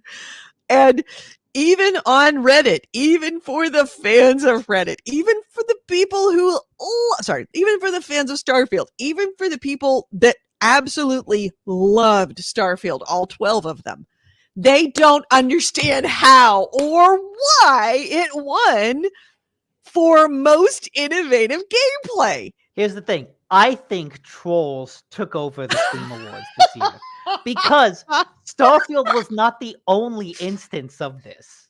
True, possibly. It's like Starfield winning Best Innovation is like really weird, because so much of it feels old school. But Mhm. then Red Dead Redemption 2, a game whose support has been canceled, it's not receiving any more updates, Got the won the award for Best Ongoing Game. yeah, exactly. I a lot of all these Steam Awards just feel like people shitposting. It sort of is. I think they're taking the Mickey out of us on this one. So some of the comments on Reddit. Quote, the same formula from 12 years ago on the same engine, but replaced handcrafted areas with procedural generation. Wow, so innovative. Another user wrote, gone through this whole comment section and literally not a soul has gone against the grain and offered something innovative about Starfield, quote unquote. I genuinely don't think there is anything innovative about Starfield. Yeah, it's insane. And So people are trying to figure out how the hell that won. Because anyone can vote on the Steam Awards. True. It's open to anyone. So here's an article from Kotaku. Things get even weirder when you look at the Steam Awards selection of finalists in each category. EA Sports FC 24, a soccer game currently sitting at mixed review status, was in the running for Game of the Year and Best Game You Suck At. A sports game is certainly an odd choice. It's exactly the same game. They just add new players to it. It's just a reprint every year. Baldur's Gate 3 took home Outstanding Story-Rich Game, but it was competing with a game called Love Is All Around, which is a full-motion video dating sim inspired by the devs who, quote, want to date every day but will never step outside the house into the real world. Oh, you're right. I think I think there's trolls. All troll. Like, not just look at the winners, but look at the nominees, and you're like, how the fuck did this game get nominated? I think the whole Steam Awards is just one giant troll joke. This is the year, dare I say. I hope Gully, are you still in here? I hope you are. I think this is the year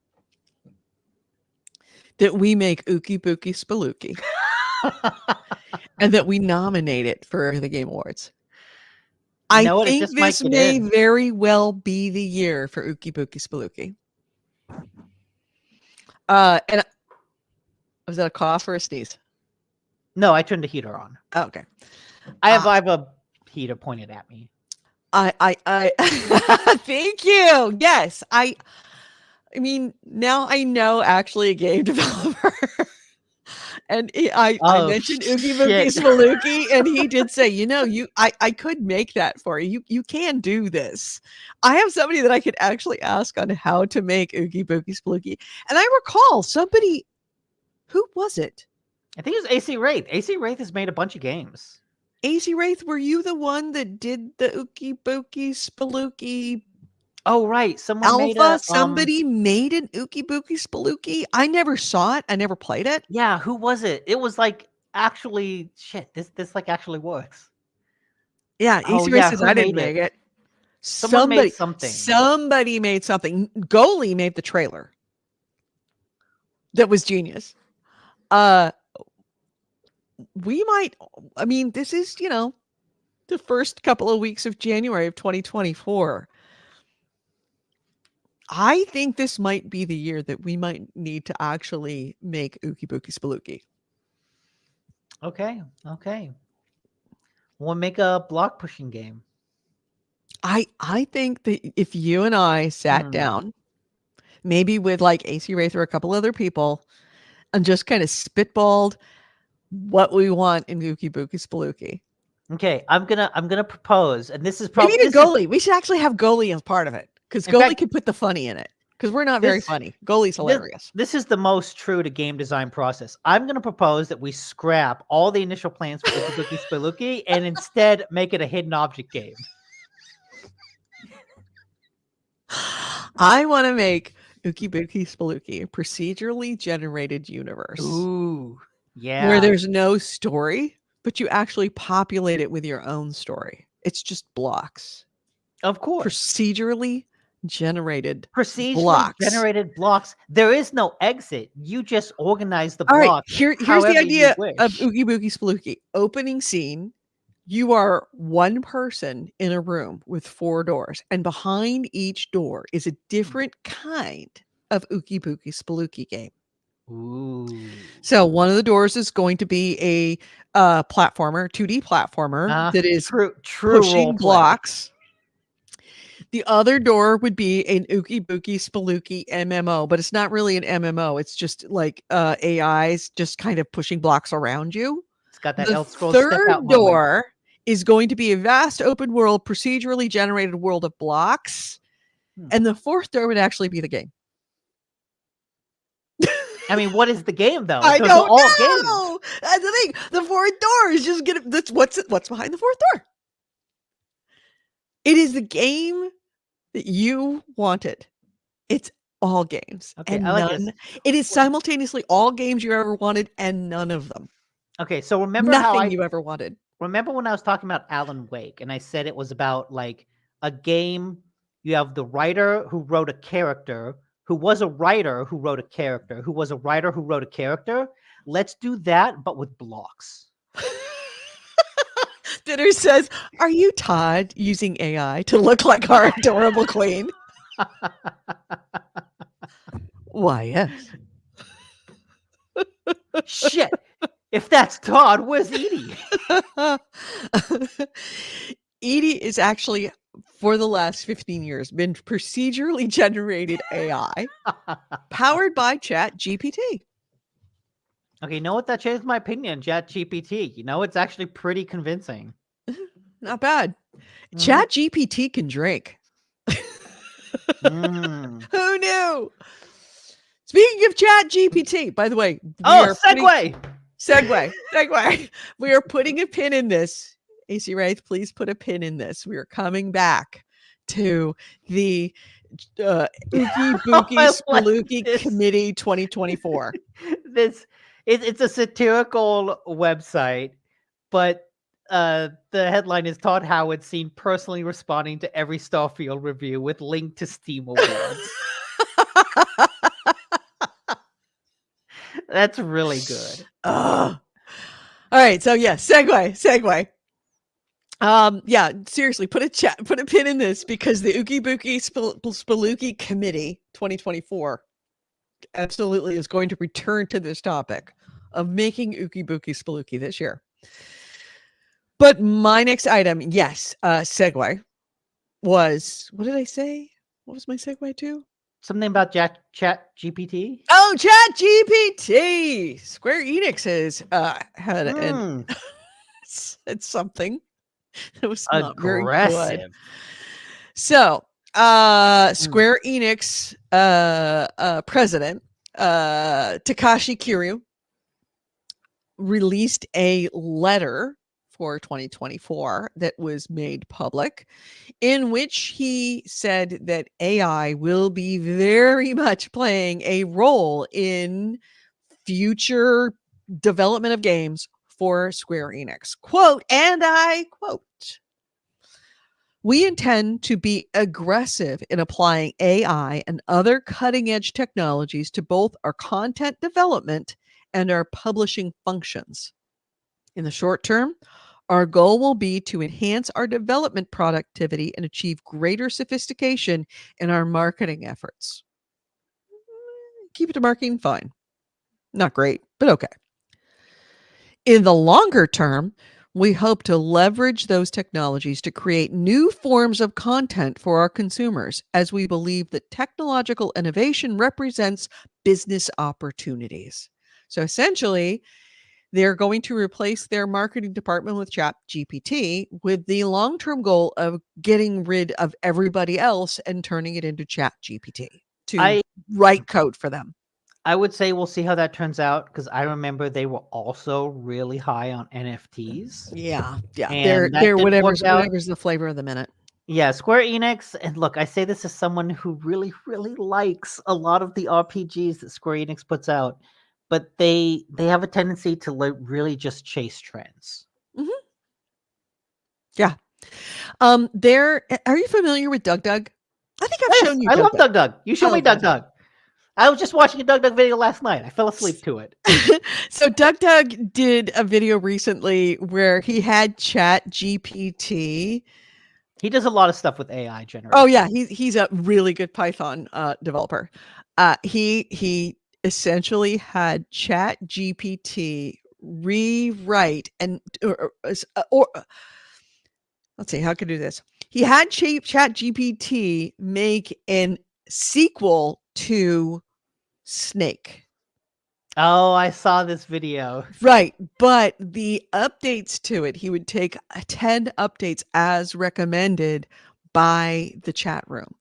And it was fucking hilarious. That of course he would get this idea, like this ludicrous idea from the chat, and then he would tell Chat GPT, "Hey, I want you to do this in okay, this is good, but can you make the XYZ do XYZ depending on what the chat had recommended?" And the game came out and it was awful. And even as he was doing it, because he can actually understand Python, he would read through it and go, "Why are you doing it this way? What? It's not going to work. Mhm. What? Why?" Add lore, add physics, And add physics, microtransactions. the microtransactions thing took hours for it to work. So, as much as we would like to believe that Chat GPT is a new, better human that doesn't need to get paid, doesn't complain, and works quickly, it's not. Yeah. And the Well, fact that Square Enix is doing that is so, dare I say, anti-human that it's Mm. almost offensive. so my job is like starting to look into AI of like, oh, how can we implement this? And so I've looked at it and I've played around with it because I do a lot of general data entry. That's like, hey, this seems like it could be up the alley of an AI. I give it a prompt and I say, I want a script to do a simple task. And it gives me, oh, do this. I input that into Python and it doesn't work. And it's like, okay, let me go to a Python basics course. Let me spend 5 Let me learn how hours to have a of my program in day. Python to fix what Chat GPT just did for me. Yes, because Yeah.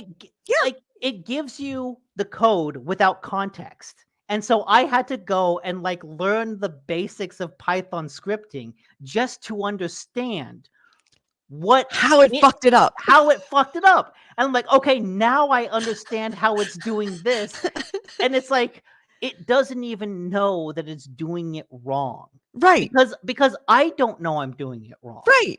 Because it's not going to replace people. What it's going to turn No. is Python coders or any kind of coder, not into a coder, but into a code editor. That is something that is developed from, like you get the incredibly wrong basic script, and then you got to fix what is wrong.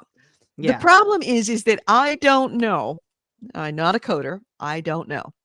But I have been an editor in my past, and I will tell you there are a number of times that I have been handed an article that has been so badly written or so flawed in its foundation, in the whole like kind of frame on which it's been built, that I have had to take that article and strip it down to the point of where it's no longer the same article and had to rewrite it myself, and then I put somebody else's name on it.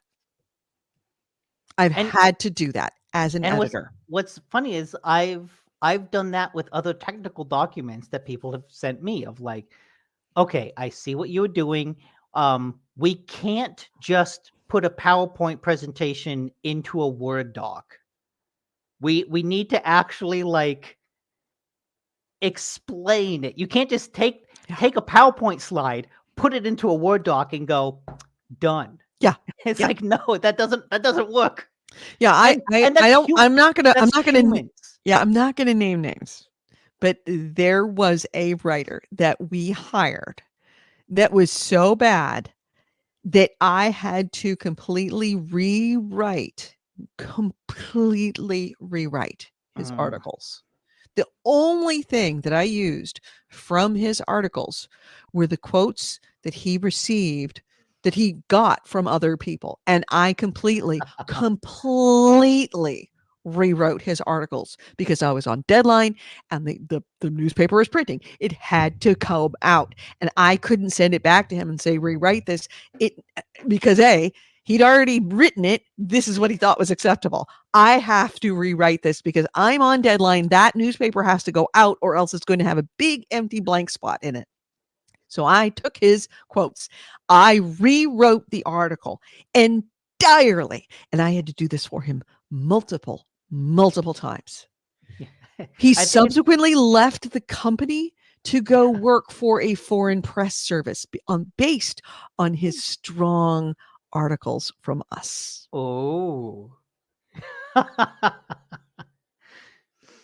So yeah, this is the value of what editors are. And it's also a cautionary tale from someone who has been an editor for a lot of years, is that just because it gives you an idea of where to start, it doesn't necessarily mean you're saving any time. In fact, in many ways, you're making your life a lot harder. It would have been faster to send me out to get those quotes and have me write that article and just go out.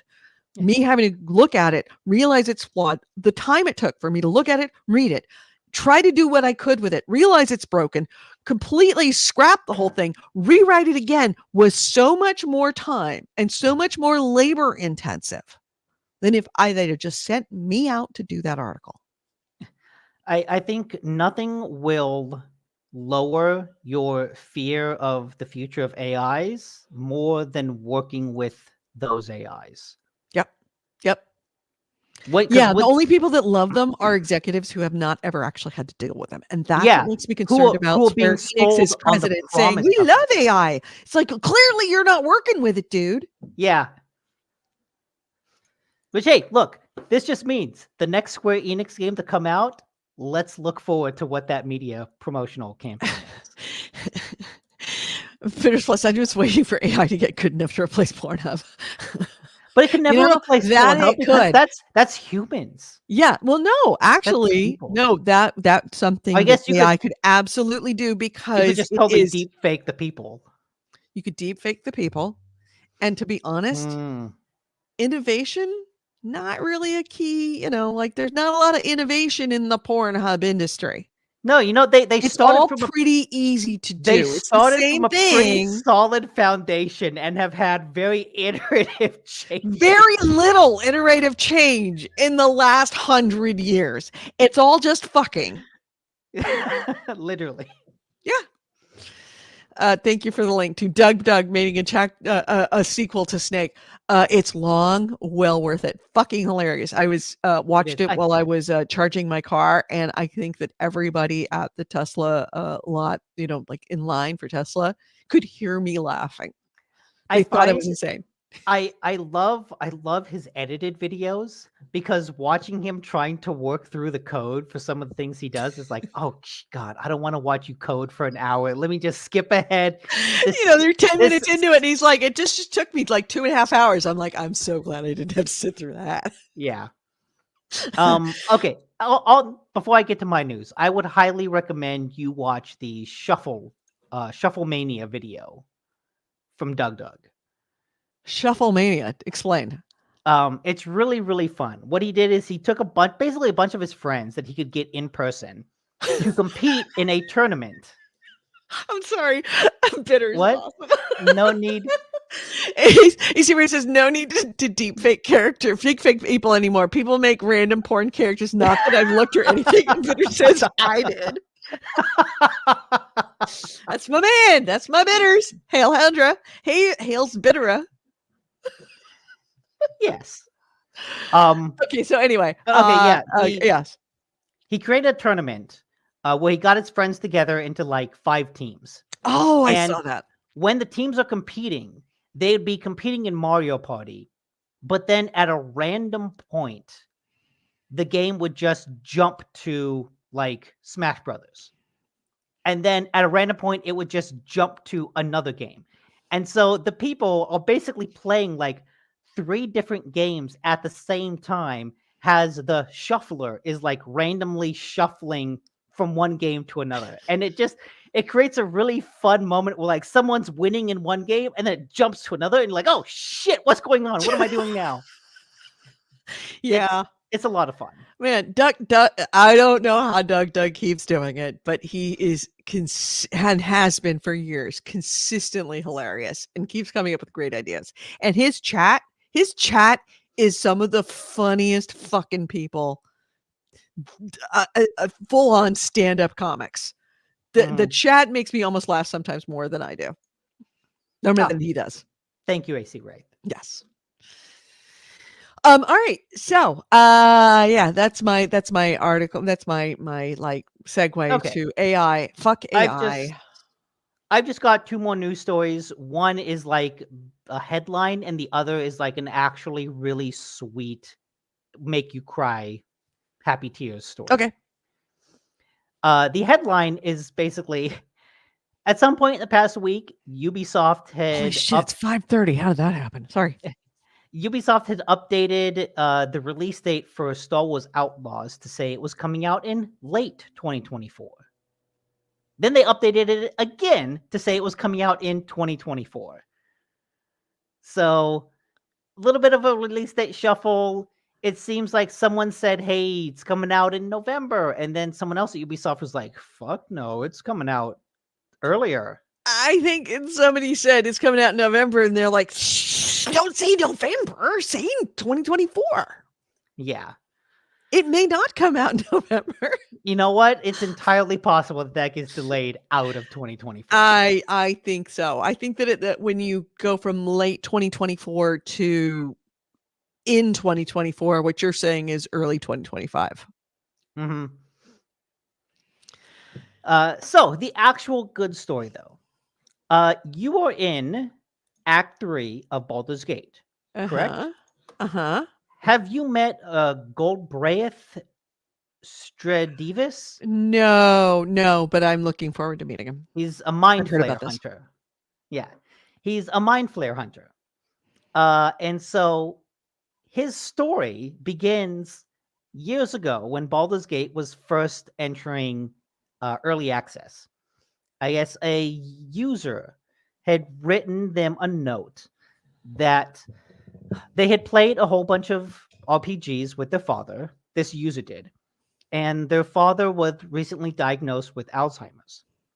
Then Baldur's Gate came out in early access, and the user basically said, hey, this is really great that it's out in early access because that means we get to like have one last adventure together, right? We get to play through it, early access. We get to have one last D&D adventure together. When the people at Larian saw this, they were like, there wasn't a dry eye in the house.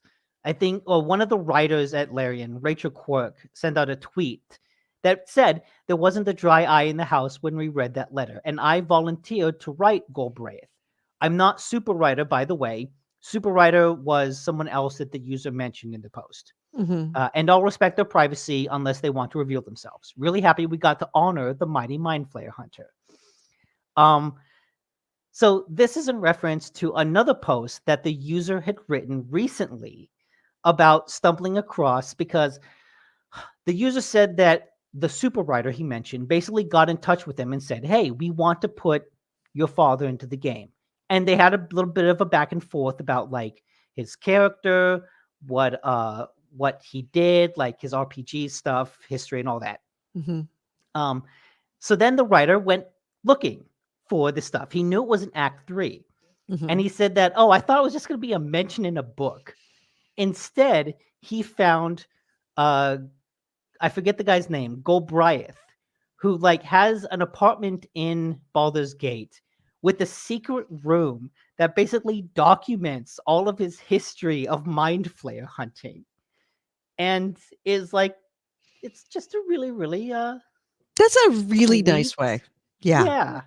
And I think I remember reading that the player, the daughter, I think it was the daughter, was like, I am so glad that I can continue to have these adventures with my father, that they made it so that I can continue to have to go have another adventure with him beyond where I thought that I could. It's just such a wonderful thing. And I love the fact that, I mean, this is not the first time that's happened. What was the first time? I want to say the first time was like uh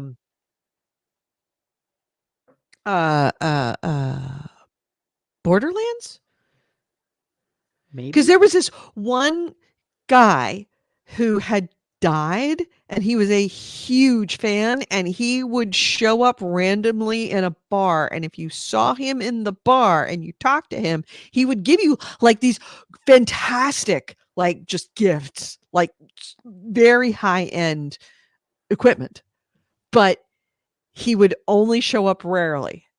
So he was just coded in as a rare and ethereal patron of the bar. That's cool. And this just kind of makes that kind of same thing where no one will know, but the people who do know, it's going to make a big difference for that person. So Yeah. I love that idea. Well, now everyone knows, which is great because it's a really, really heartwarming story. Yeah. The more people Yeah. that know about it are, the better. And I love the idea of someone, especially with their father, um, especially with Alzheimer's, to be able to connect through a multiplayer game like that, because that's how Kevin and I started dating. I should say started dating. We really got to know each other over playing games together, like that, role playing games together. My best friend, also, that's how she and I ended up becoming friends, is because both our respective boyfriends would go out and hang out together. We would be in a room together playing Oddworld or other, some RPGs together where we would take turns running the joystick or running the mouse. So to recognize that, to have a daughter and a father being able to connect over the games, like an RPG game, I can absolutely see that, and I love that. Yeah. So my next item, let's see, what else do I have? We talked about Game Pass. We talked about Starfield. We talked about finally new year, new shit show. This week in the Activision Blizzard shit show. Just when you thought it was done, it's not. By the way, Bobby Kotick stepped down, wrote a heartfelt letter that everybody was like when he did.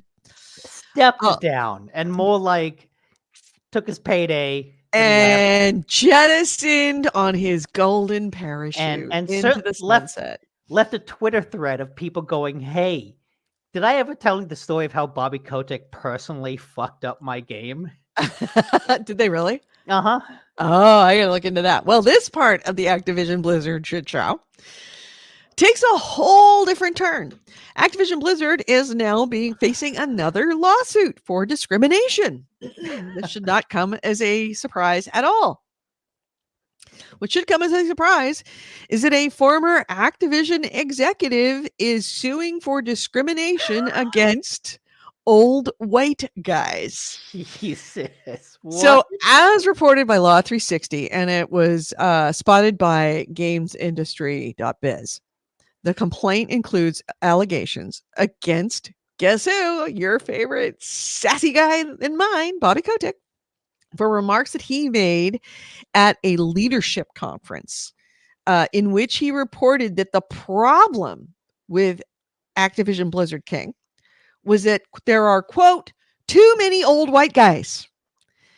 So the filing, which came from the 57-year-old white man who worked for the company from 2014 until he was laid off in 2023, says that shortly after that conference where Bobby Kotick said that, Um, a pair of white executives left, quote, based at least in part on Kotick's ageist remarks, adding that, quote, Activision placed profits over people by terminating the older, higher paid executives. So I he mean, that's says probably true. it's probably true. He says that he was passed over for promotion after said executives quit, even though he was recommended for the position, and said that younger non-white employees, younger non-white employee went on to become his manager and ended up creating a hostile work environment for him, which detrimentally impacted his merit-based salary increase. Because of course, some salary increases are just, you're there long enough, you get an increase. Some of them are based on merit, which means that if your manager is hostile to you, that manager is actually directly affecting how much money you make. So the executive went on and filed a complaint with HR about what was going on. And he accused the company of failing to, quote, protect plaintiff from discriminatory and defamatory accusations from his colleagues, saying that the complaint was, quote, ignored and he was not taken seriously. Then the plaintiff was laid off from a team of 200 people in this last August. He says that he was one of 7 men aged 47 or older who were made redundant.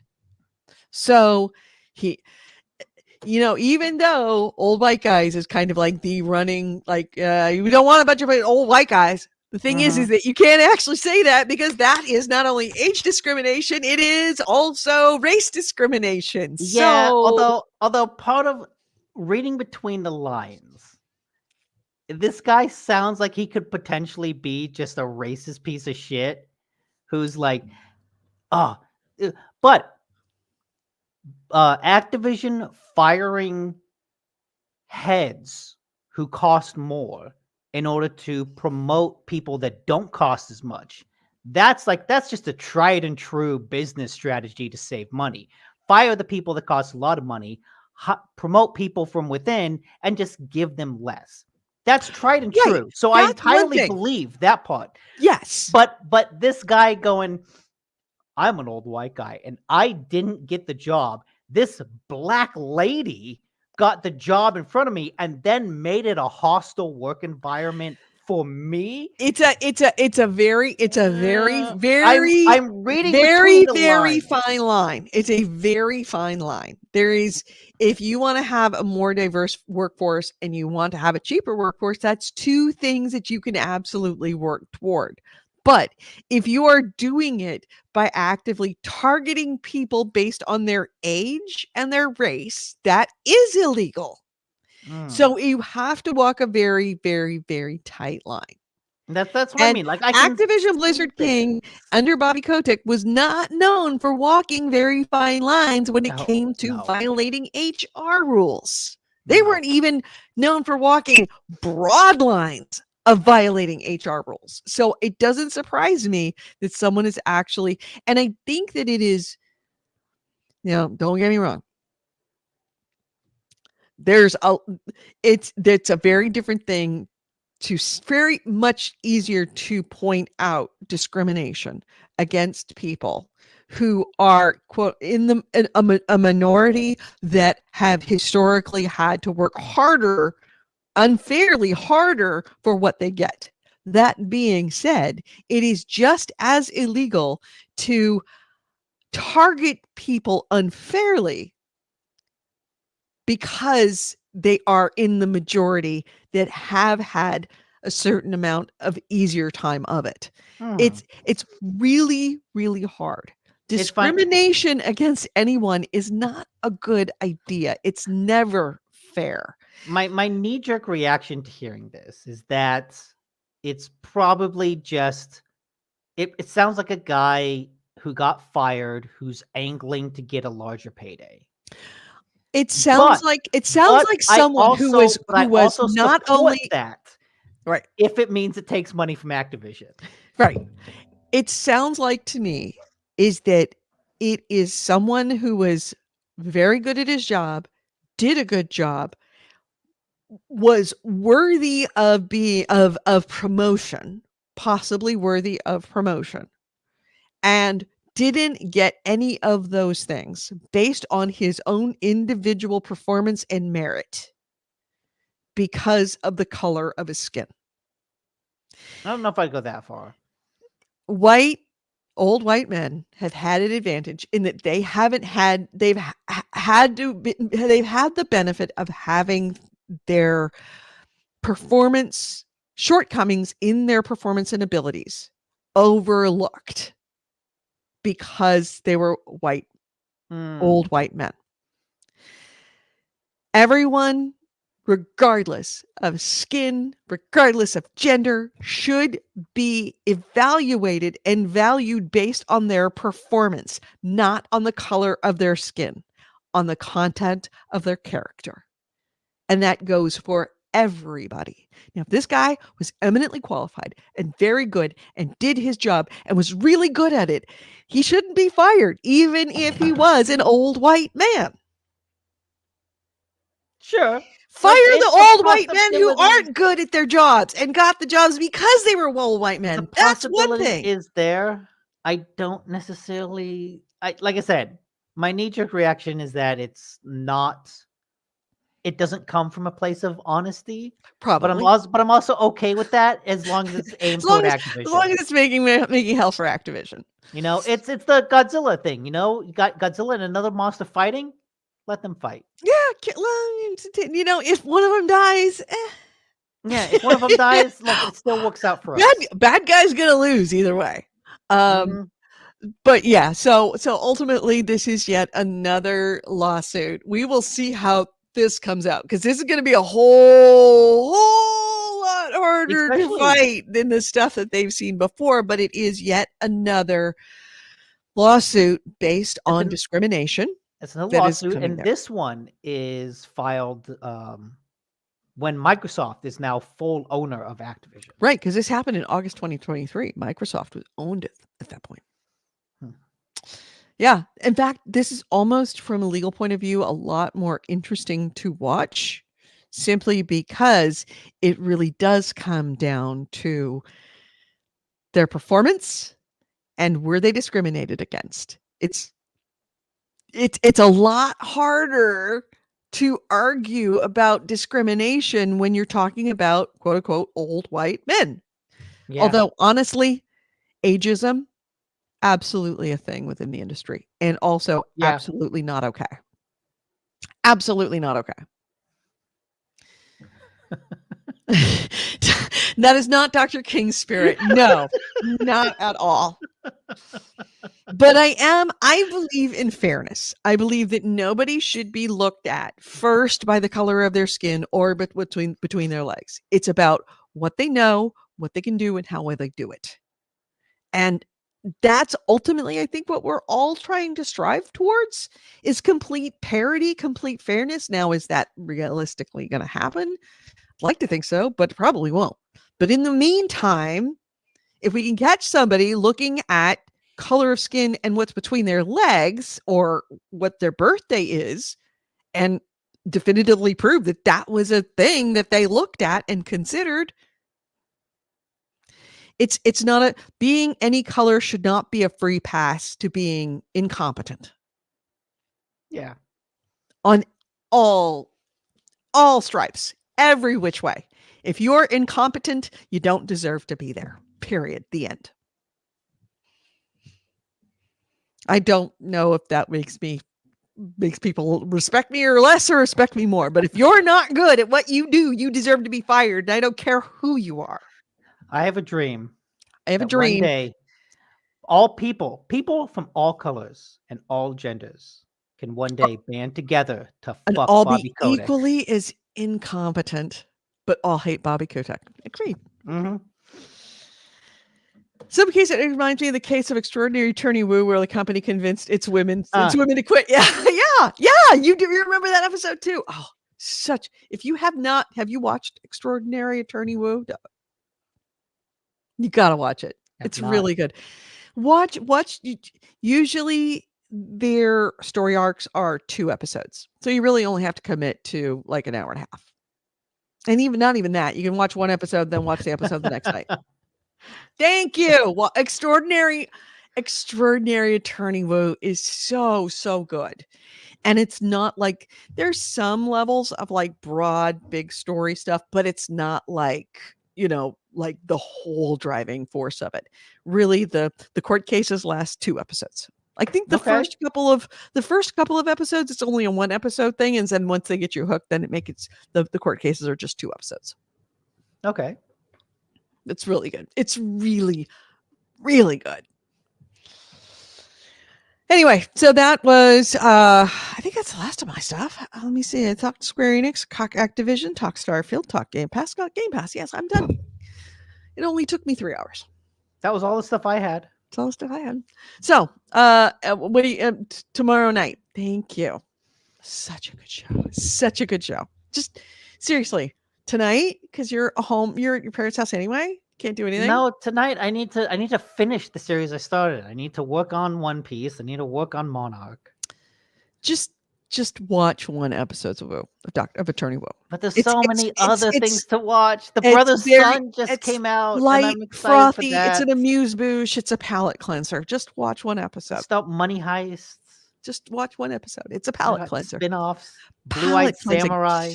Pluto. Just clear your thoughts. All the anime shows. And then you can move into like about. something else. So tomorrow night for multiplayer?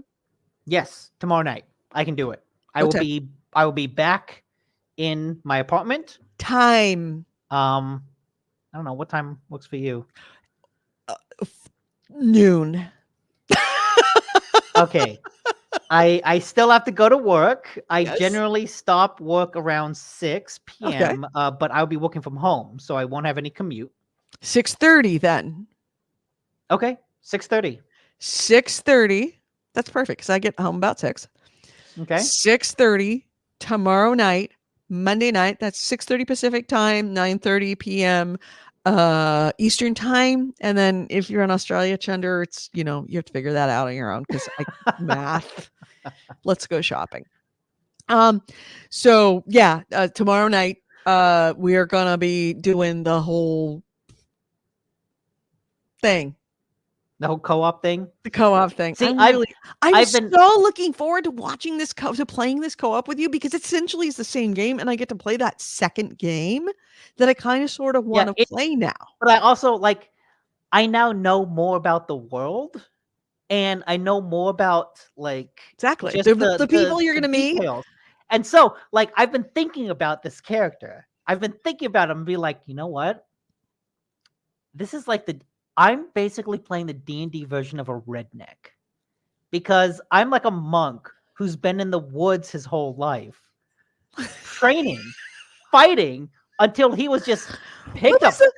I'm like a. Was it Happy Gilmore? Was survivalist. was that the Adam Sandler character that grew up on the bayou?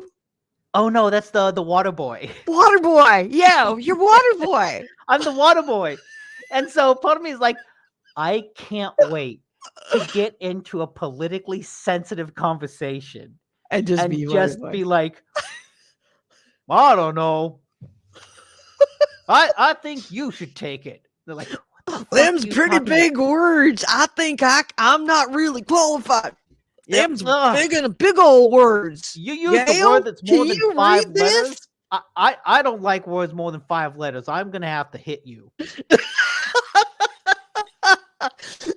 You know what I hate more? Smart people.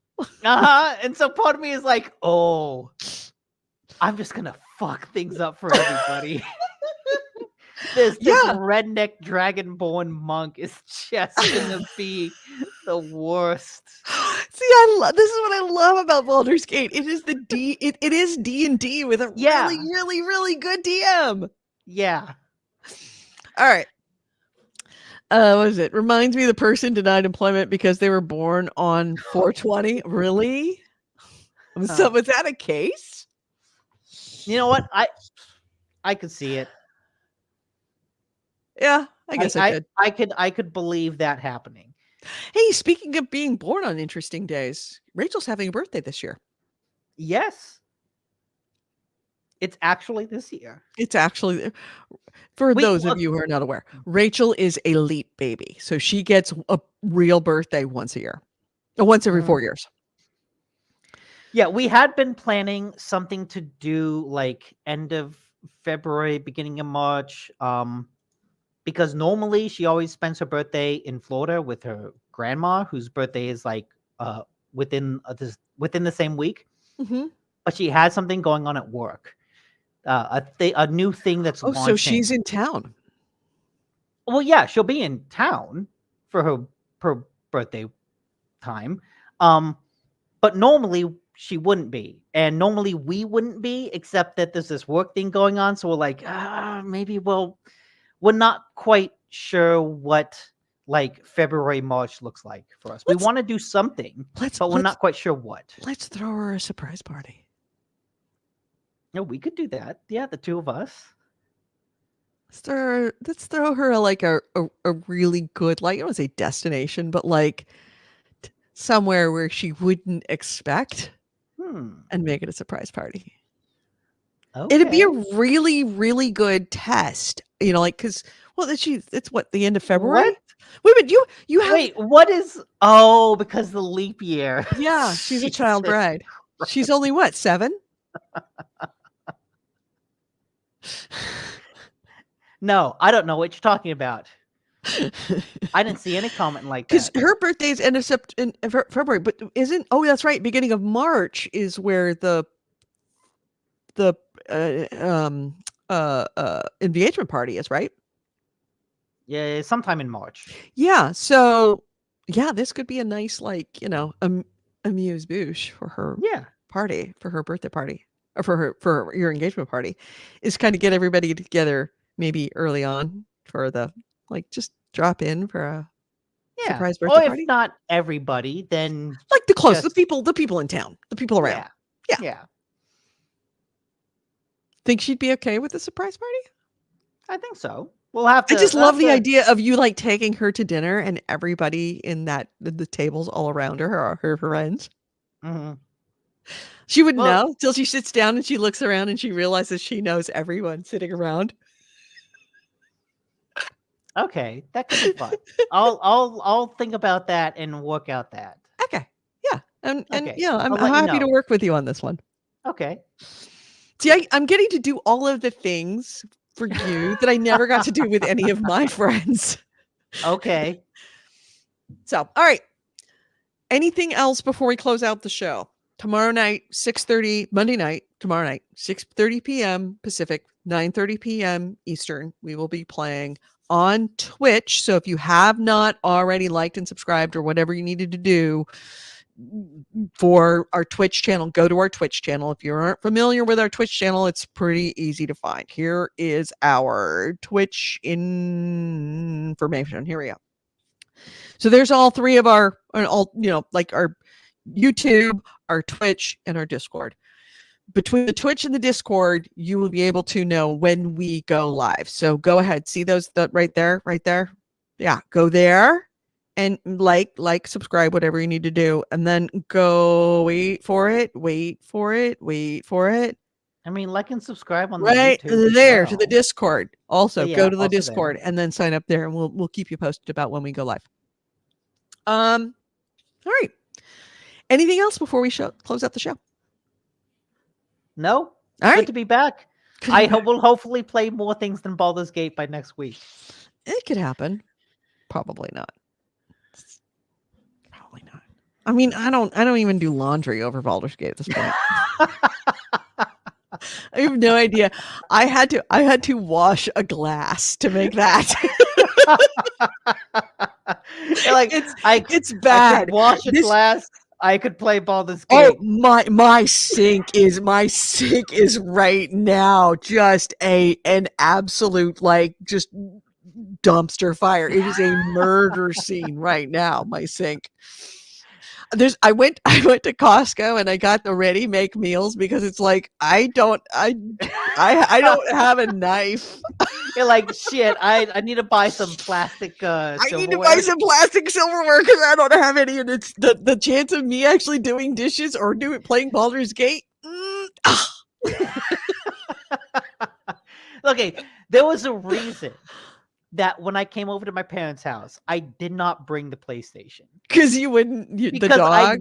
I knew the dog, maybe to everyone's benefit, would be dead by the time that my parents came back. Yeah, And I was I've like, had "No, Buddy look at me no." going, "Please don't stop parents game dog because I'm not going to get out to go poop. You're not going I to take know. me out to go poop. You aren't here. And I'm like, You're not going to take me to go poop." I'm like, look, I can't take the dog for a walk anyways because it runs away from me, but I can at least catch up on the TV that I want to watch. Sure. At Well, least it's something other than Baldur's Gate. I'm gonna try. I'm gonna do my best to do a load of dishes, and then I'm gonna go play Baldur's Gate.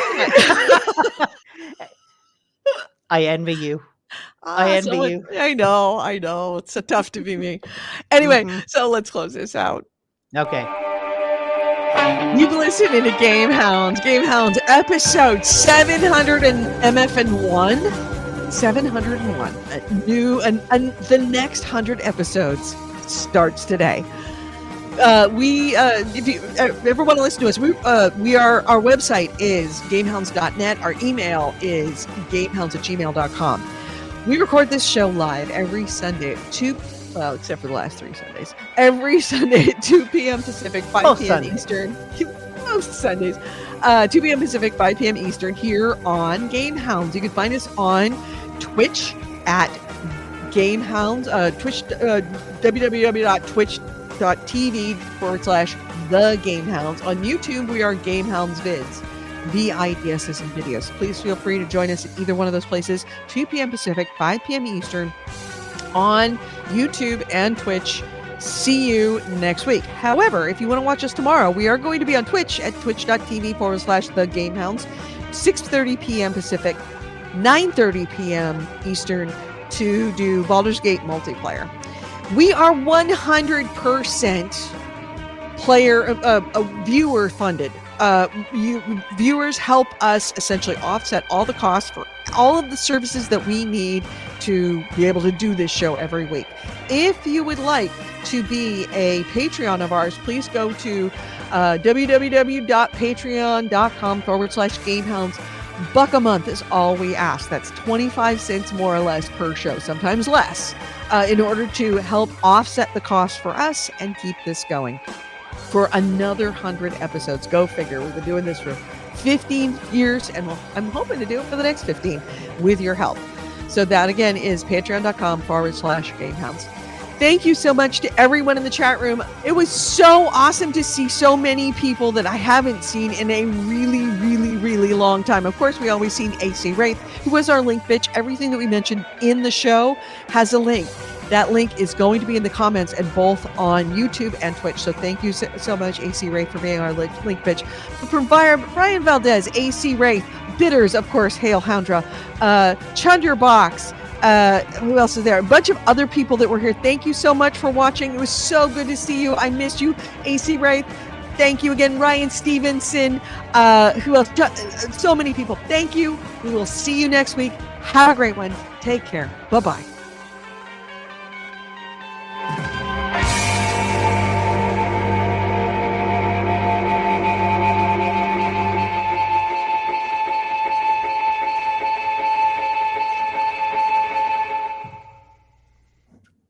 All right. I need to go have some breakfast. Okay. I need to Yeah. go. I gotta refill my go put drink. something. I gotta go put something in the and put a Costco. By the way, if you've never had Costco's meatloaf, Mm-mm. Costco makes 2 things that you should stop right now and go to Costco for. At least in my area, they have They do a meatloaf and mashed potatoes, and they do a street taco plate that is something like $17, but it makes like a ton of street tacos, and they're all so fucking good. But yeah, I'm gonna go make a meatloaf, Costco meatloaf, and do a load of dishes, and then it's the minute that the thing is running, it's gonna happen. Back into Baldur's Gate. Maybe a little bit of laundry, and then Baldur's Gate. I'm trying to get my throttle going. Now that I know Gale's off the table, my next. Oh, my next yeah. struggle is You Carlac. told me Gale doesn't have an issue. No, you can sleep with anybody. I didn't Oh, know. no. I hadn't No, tried yet. I tried to come on to Halson, and Gail instantly had an issue with that. By the way, Halson bear sex is hilarious. But yeah, and then go have sex with Halson bear sex, and then go talk to Gail, and you will feel mortally wounded in your heart from the things that he says to you. Ooh, Oh okay. yeah, no, it's no joke. Gail, you break Gail's heart. Like, it's not just he's upset, he is broken. Have you seen the end of Lizelle? Or with Lizelle, I had gotten to a point where I did a rest, and in the long rest, and she woke me up and is like, I can't stop thinking about you. You're in my thoughts all the time. I want to taste you. We have to fight. I'm Oh no. like, I need to know that you deserve this obsession of mine. So one-on-one, you and me right now in camp, we fight. And you fight her. And for a moment I thought, like, okay, I'm doing pretty well. I like thunder waved her across the map, ran all the way back. I'm like, there's no way she can get to me now because I'm a sorcerer. So she could kill me in one hit. She misty stepped across the entire camp and killed me in one hit. But when you do, she stops and is like, I don't want to kill you. I want to protect you. I want you to protect me. You're my everything. Do you agree? And I was like, yes. And then Sure? the next day, I talked to Shadowheart, and Shadowheart was like, well, I see you're awfully chipper this morning. It's too bad I'm not the one who did that to you. And I was like, oh, Shadowheart does not approve of me being with Lizelle. So I was like, oh, I'm sorry. I didn't know you felt that way. I choose you, Shadowheart.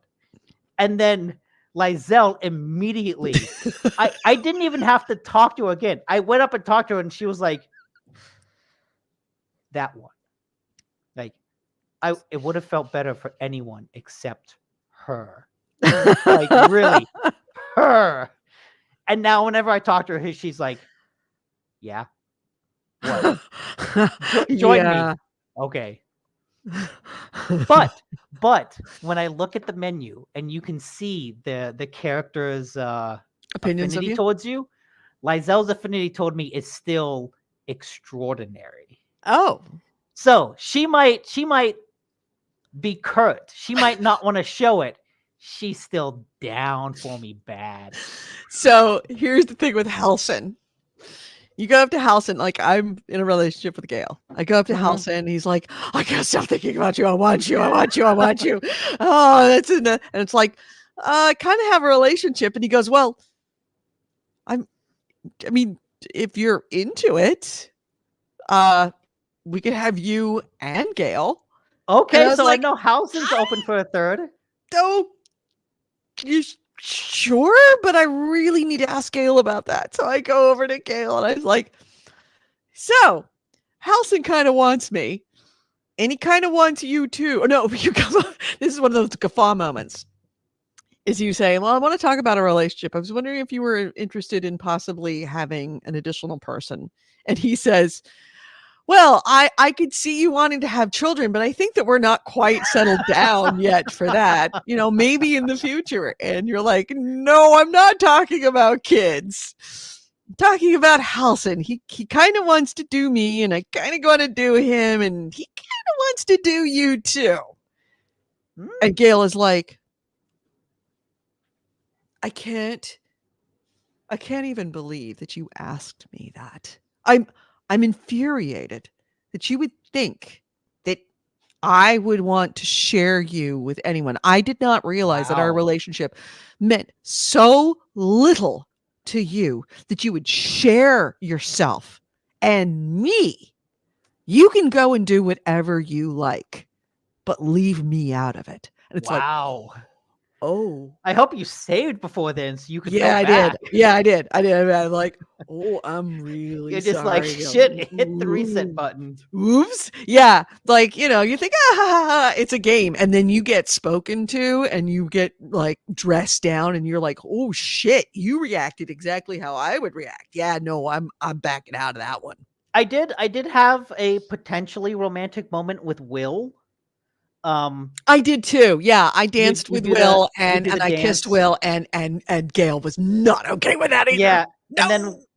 then Will was like, and this is what gives me hope for a Shadowheart throuple, is because after that, Will was like, oh, I want to do things the old-fashioned way. I want to romance you, I want to do this. And then I talked to Shadowheart, and she was like, I mean, I guess so, but Will strikes me as a really old-fashioned type. You wouldn't want to like go to his parents and say, "Hi, here's my lover's lover." So that's why I'm like, okay, Shadowheart wasn't against the idea. She was just like, maybe Will isn't for it. I think your So best I'm bet is like, Halson. Halson is going to be your best bet. Look, I just started using Halson. I realize Halson's a badass. I will use Halson more. Yeah, and there's and FYI, you have not even come close to the amount of companions that you're about to have in your camp. I know. Did you get Jahira? I know you can get her in your group. Oh, you did? I also have two Nice. other people now. Oh, really? I know you can get Minthara, which I guess was someone from the Goblin camp, but I think I killed her without thinking too much about it. Oh, yeah. I don't have any Minthara. She's a hard one to get. But that's it. I don't know who else you can have in the camp. Can you give me a hint? I know if you play Have you been to let's see, you've met Jahira, right? You met her Yes, in yeah. okay. Then you I met her in the probably Shadowlands. have met at least one other person that you can have in that camp. Interesting. There's a bunch of hot tieflings in that camp. Okay. I feel like a cat. Oh, I wonder. A mouse. No, I'm thinking of like two characters specifically who are kind of big enough but side enough that I could see them being potential companions. Isabel might be one, and then Isabel is Ketheric Thorn's daughter. Although I failed the skill check when I confront her about that, and she was just like, "Yeah, we have the same last name. Fuck off." I could imagine her, and I could imagine like there's another tiefling there that like you involve with a side quest with. Either of them I could see. God damn it! I should just go home and play Baldur's Gate. Fuck this dog. Yeah, you. Hey, Lucy. Fizz, how you doing? You. Anyways. Yeah, I would go for definitely Halson. Halson's game for a throuple. I have not tried with Jahira. There are people that are going to be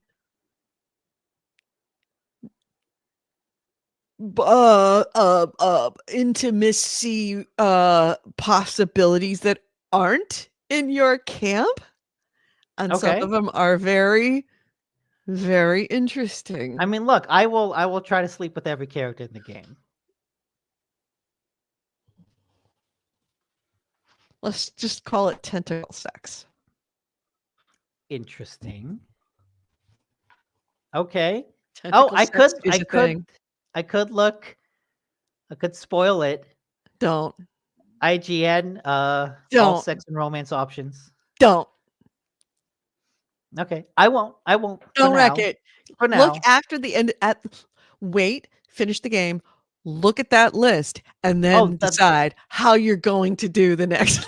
How we're going to progress with our multiplayer, because that's where it's going to be interesting. Of what happens if I want to have a little something, and you want to have a little something with somebody else. Well, look, the camp is just gonna be Oh, it's just gonna be just arms and legs, and sticking out of every corner, and just like Oh, yeah. nothing but like lube and hormones. You know what? Next time we start that game, we should just strip everyone down.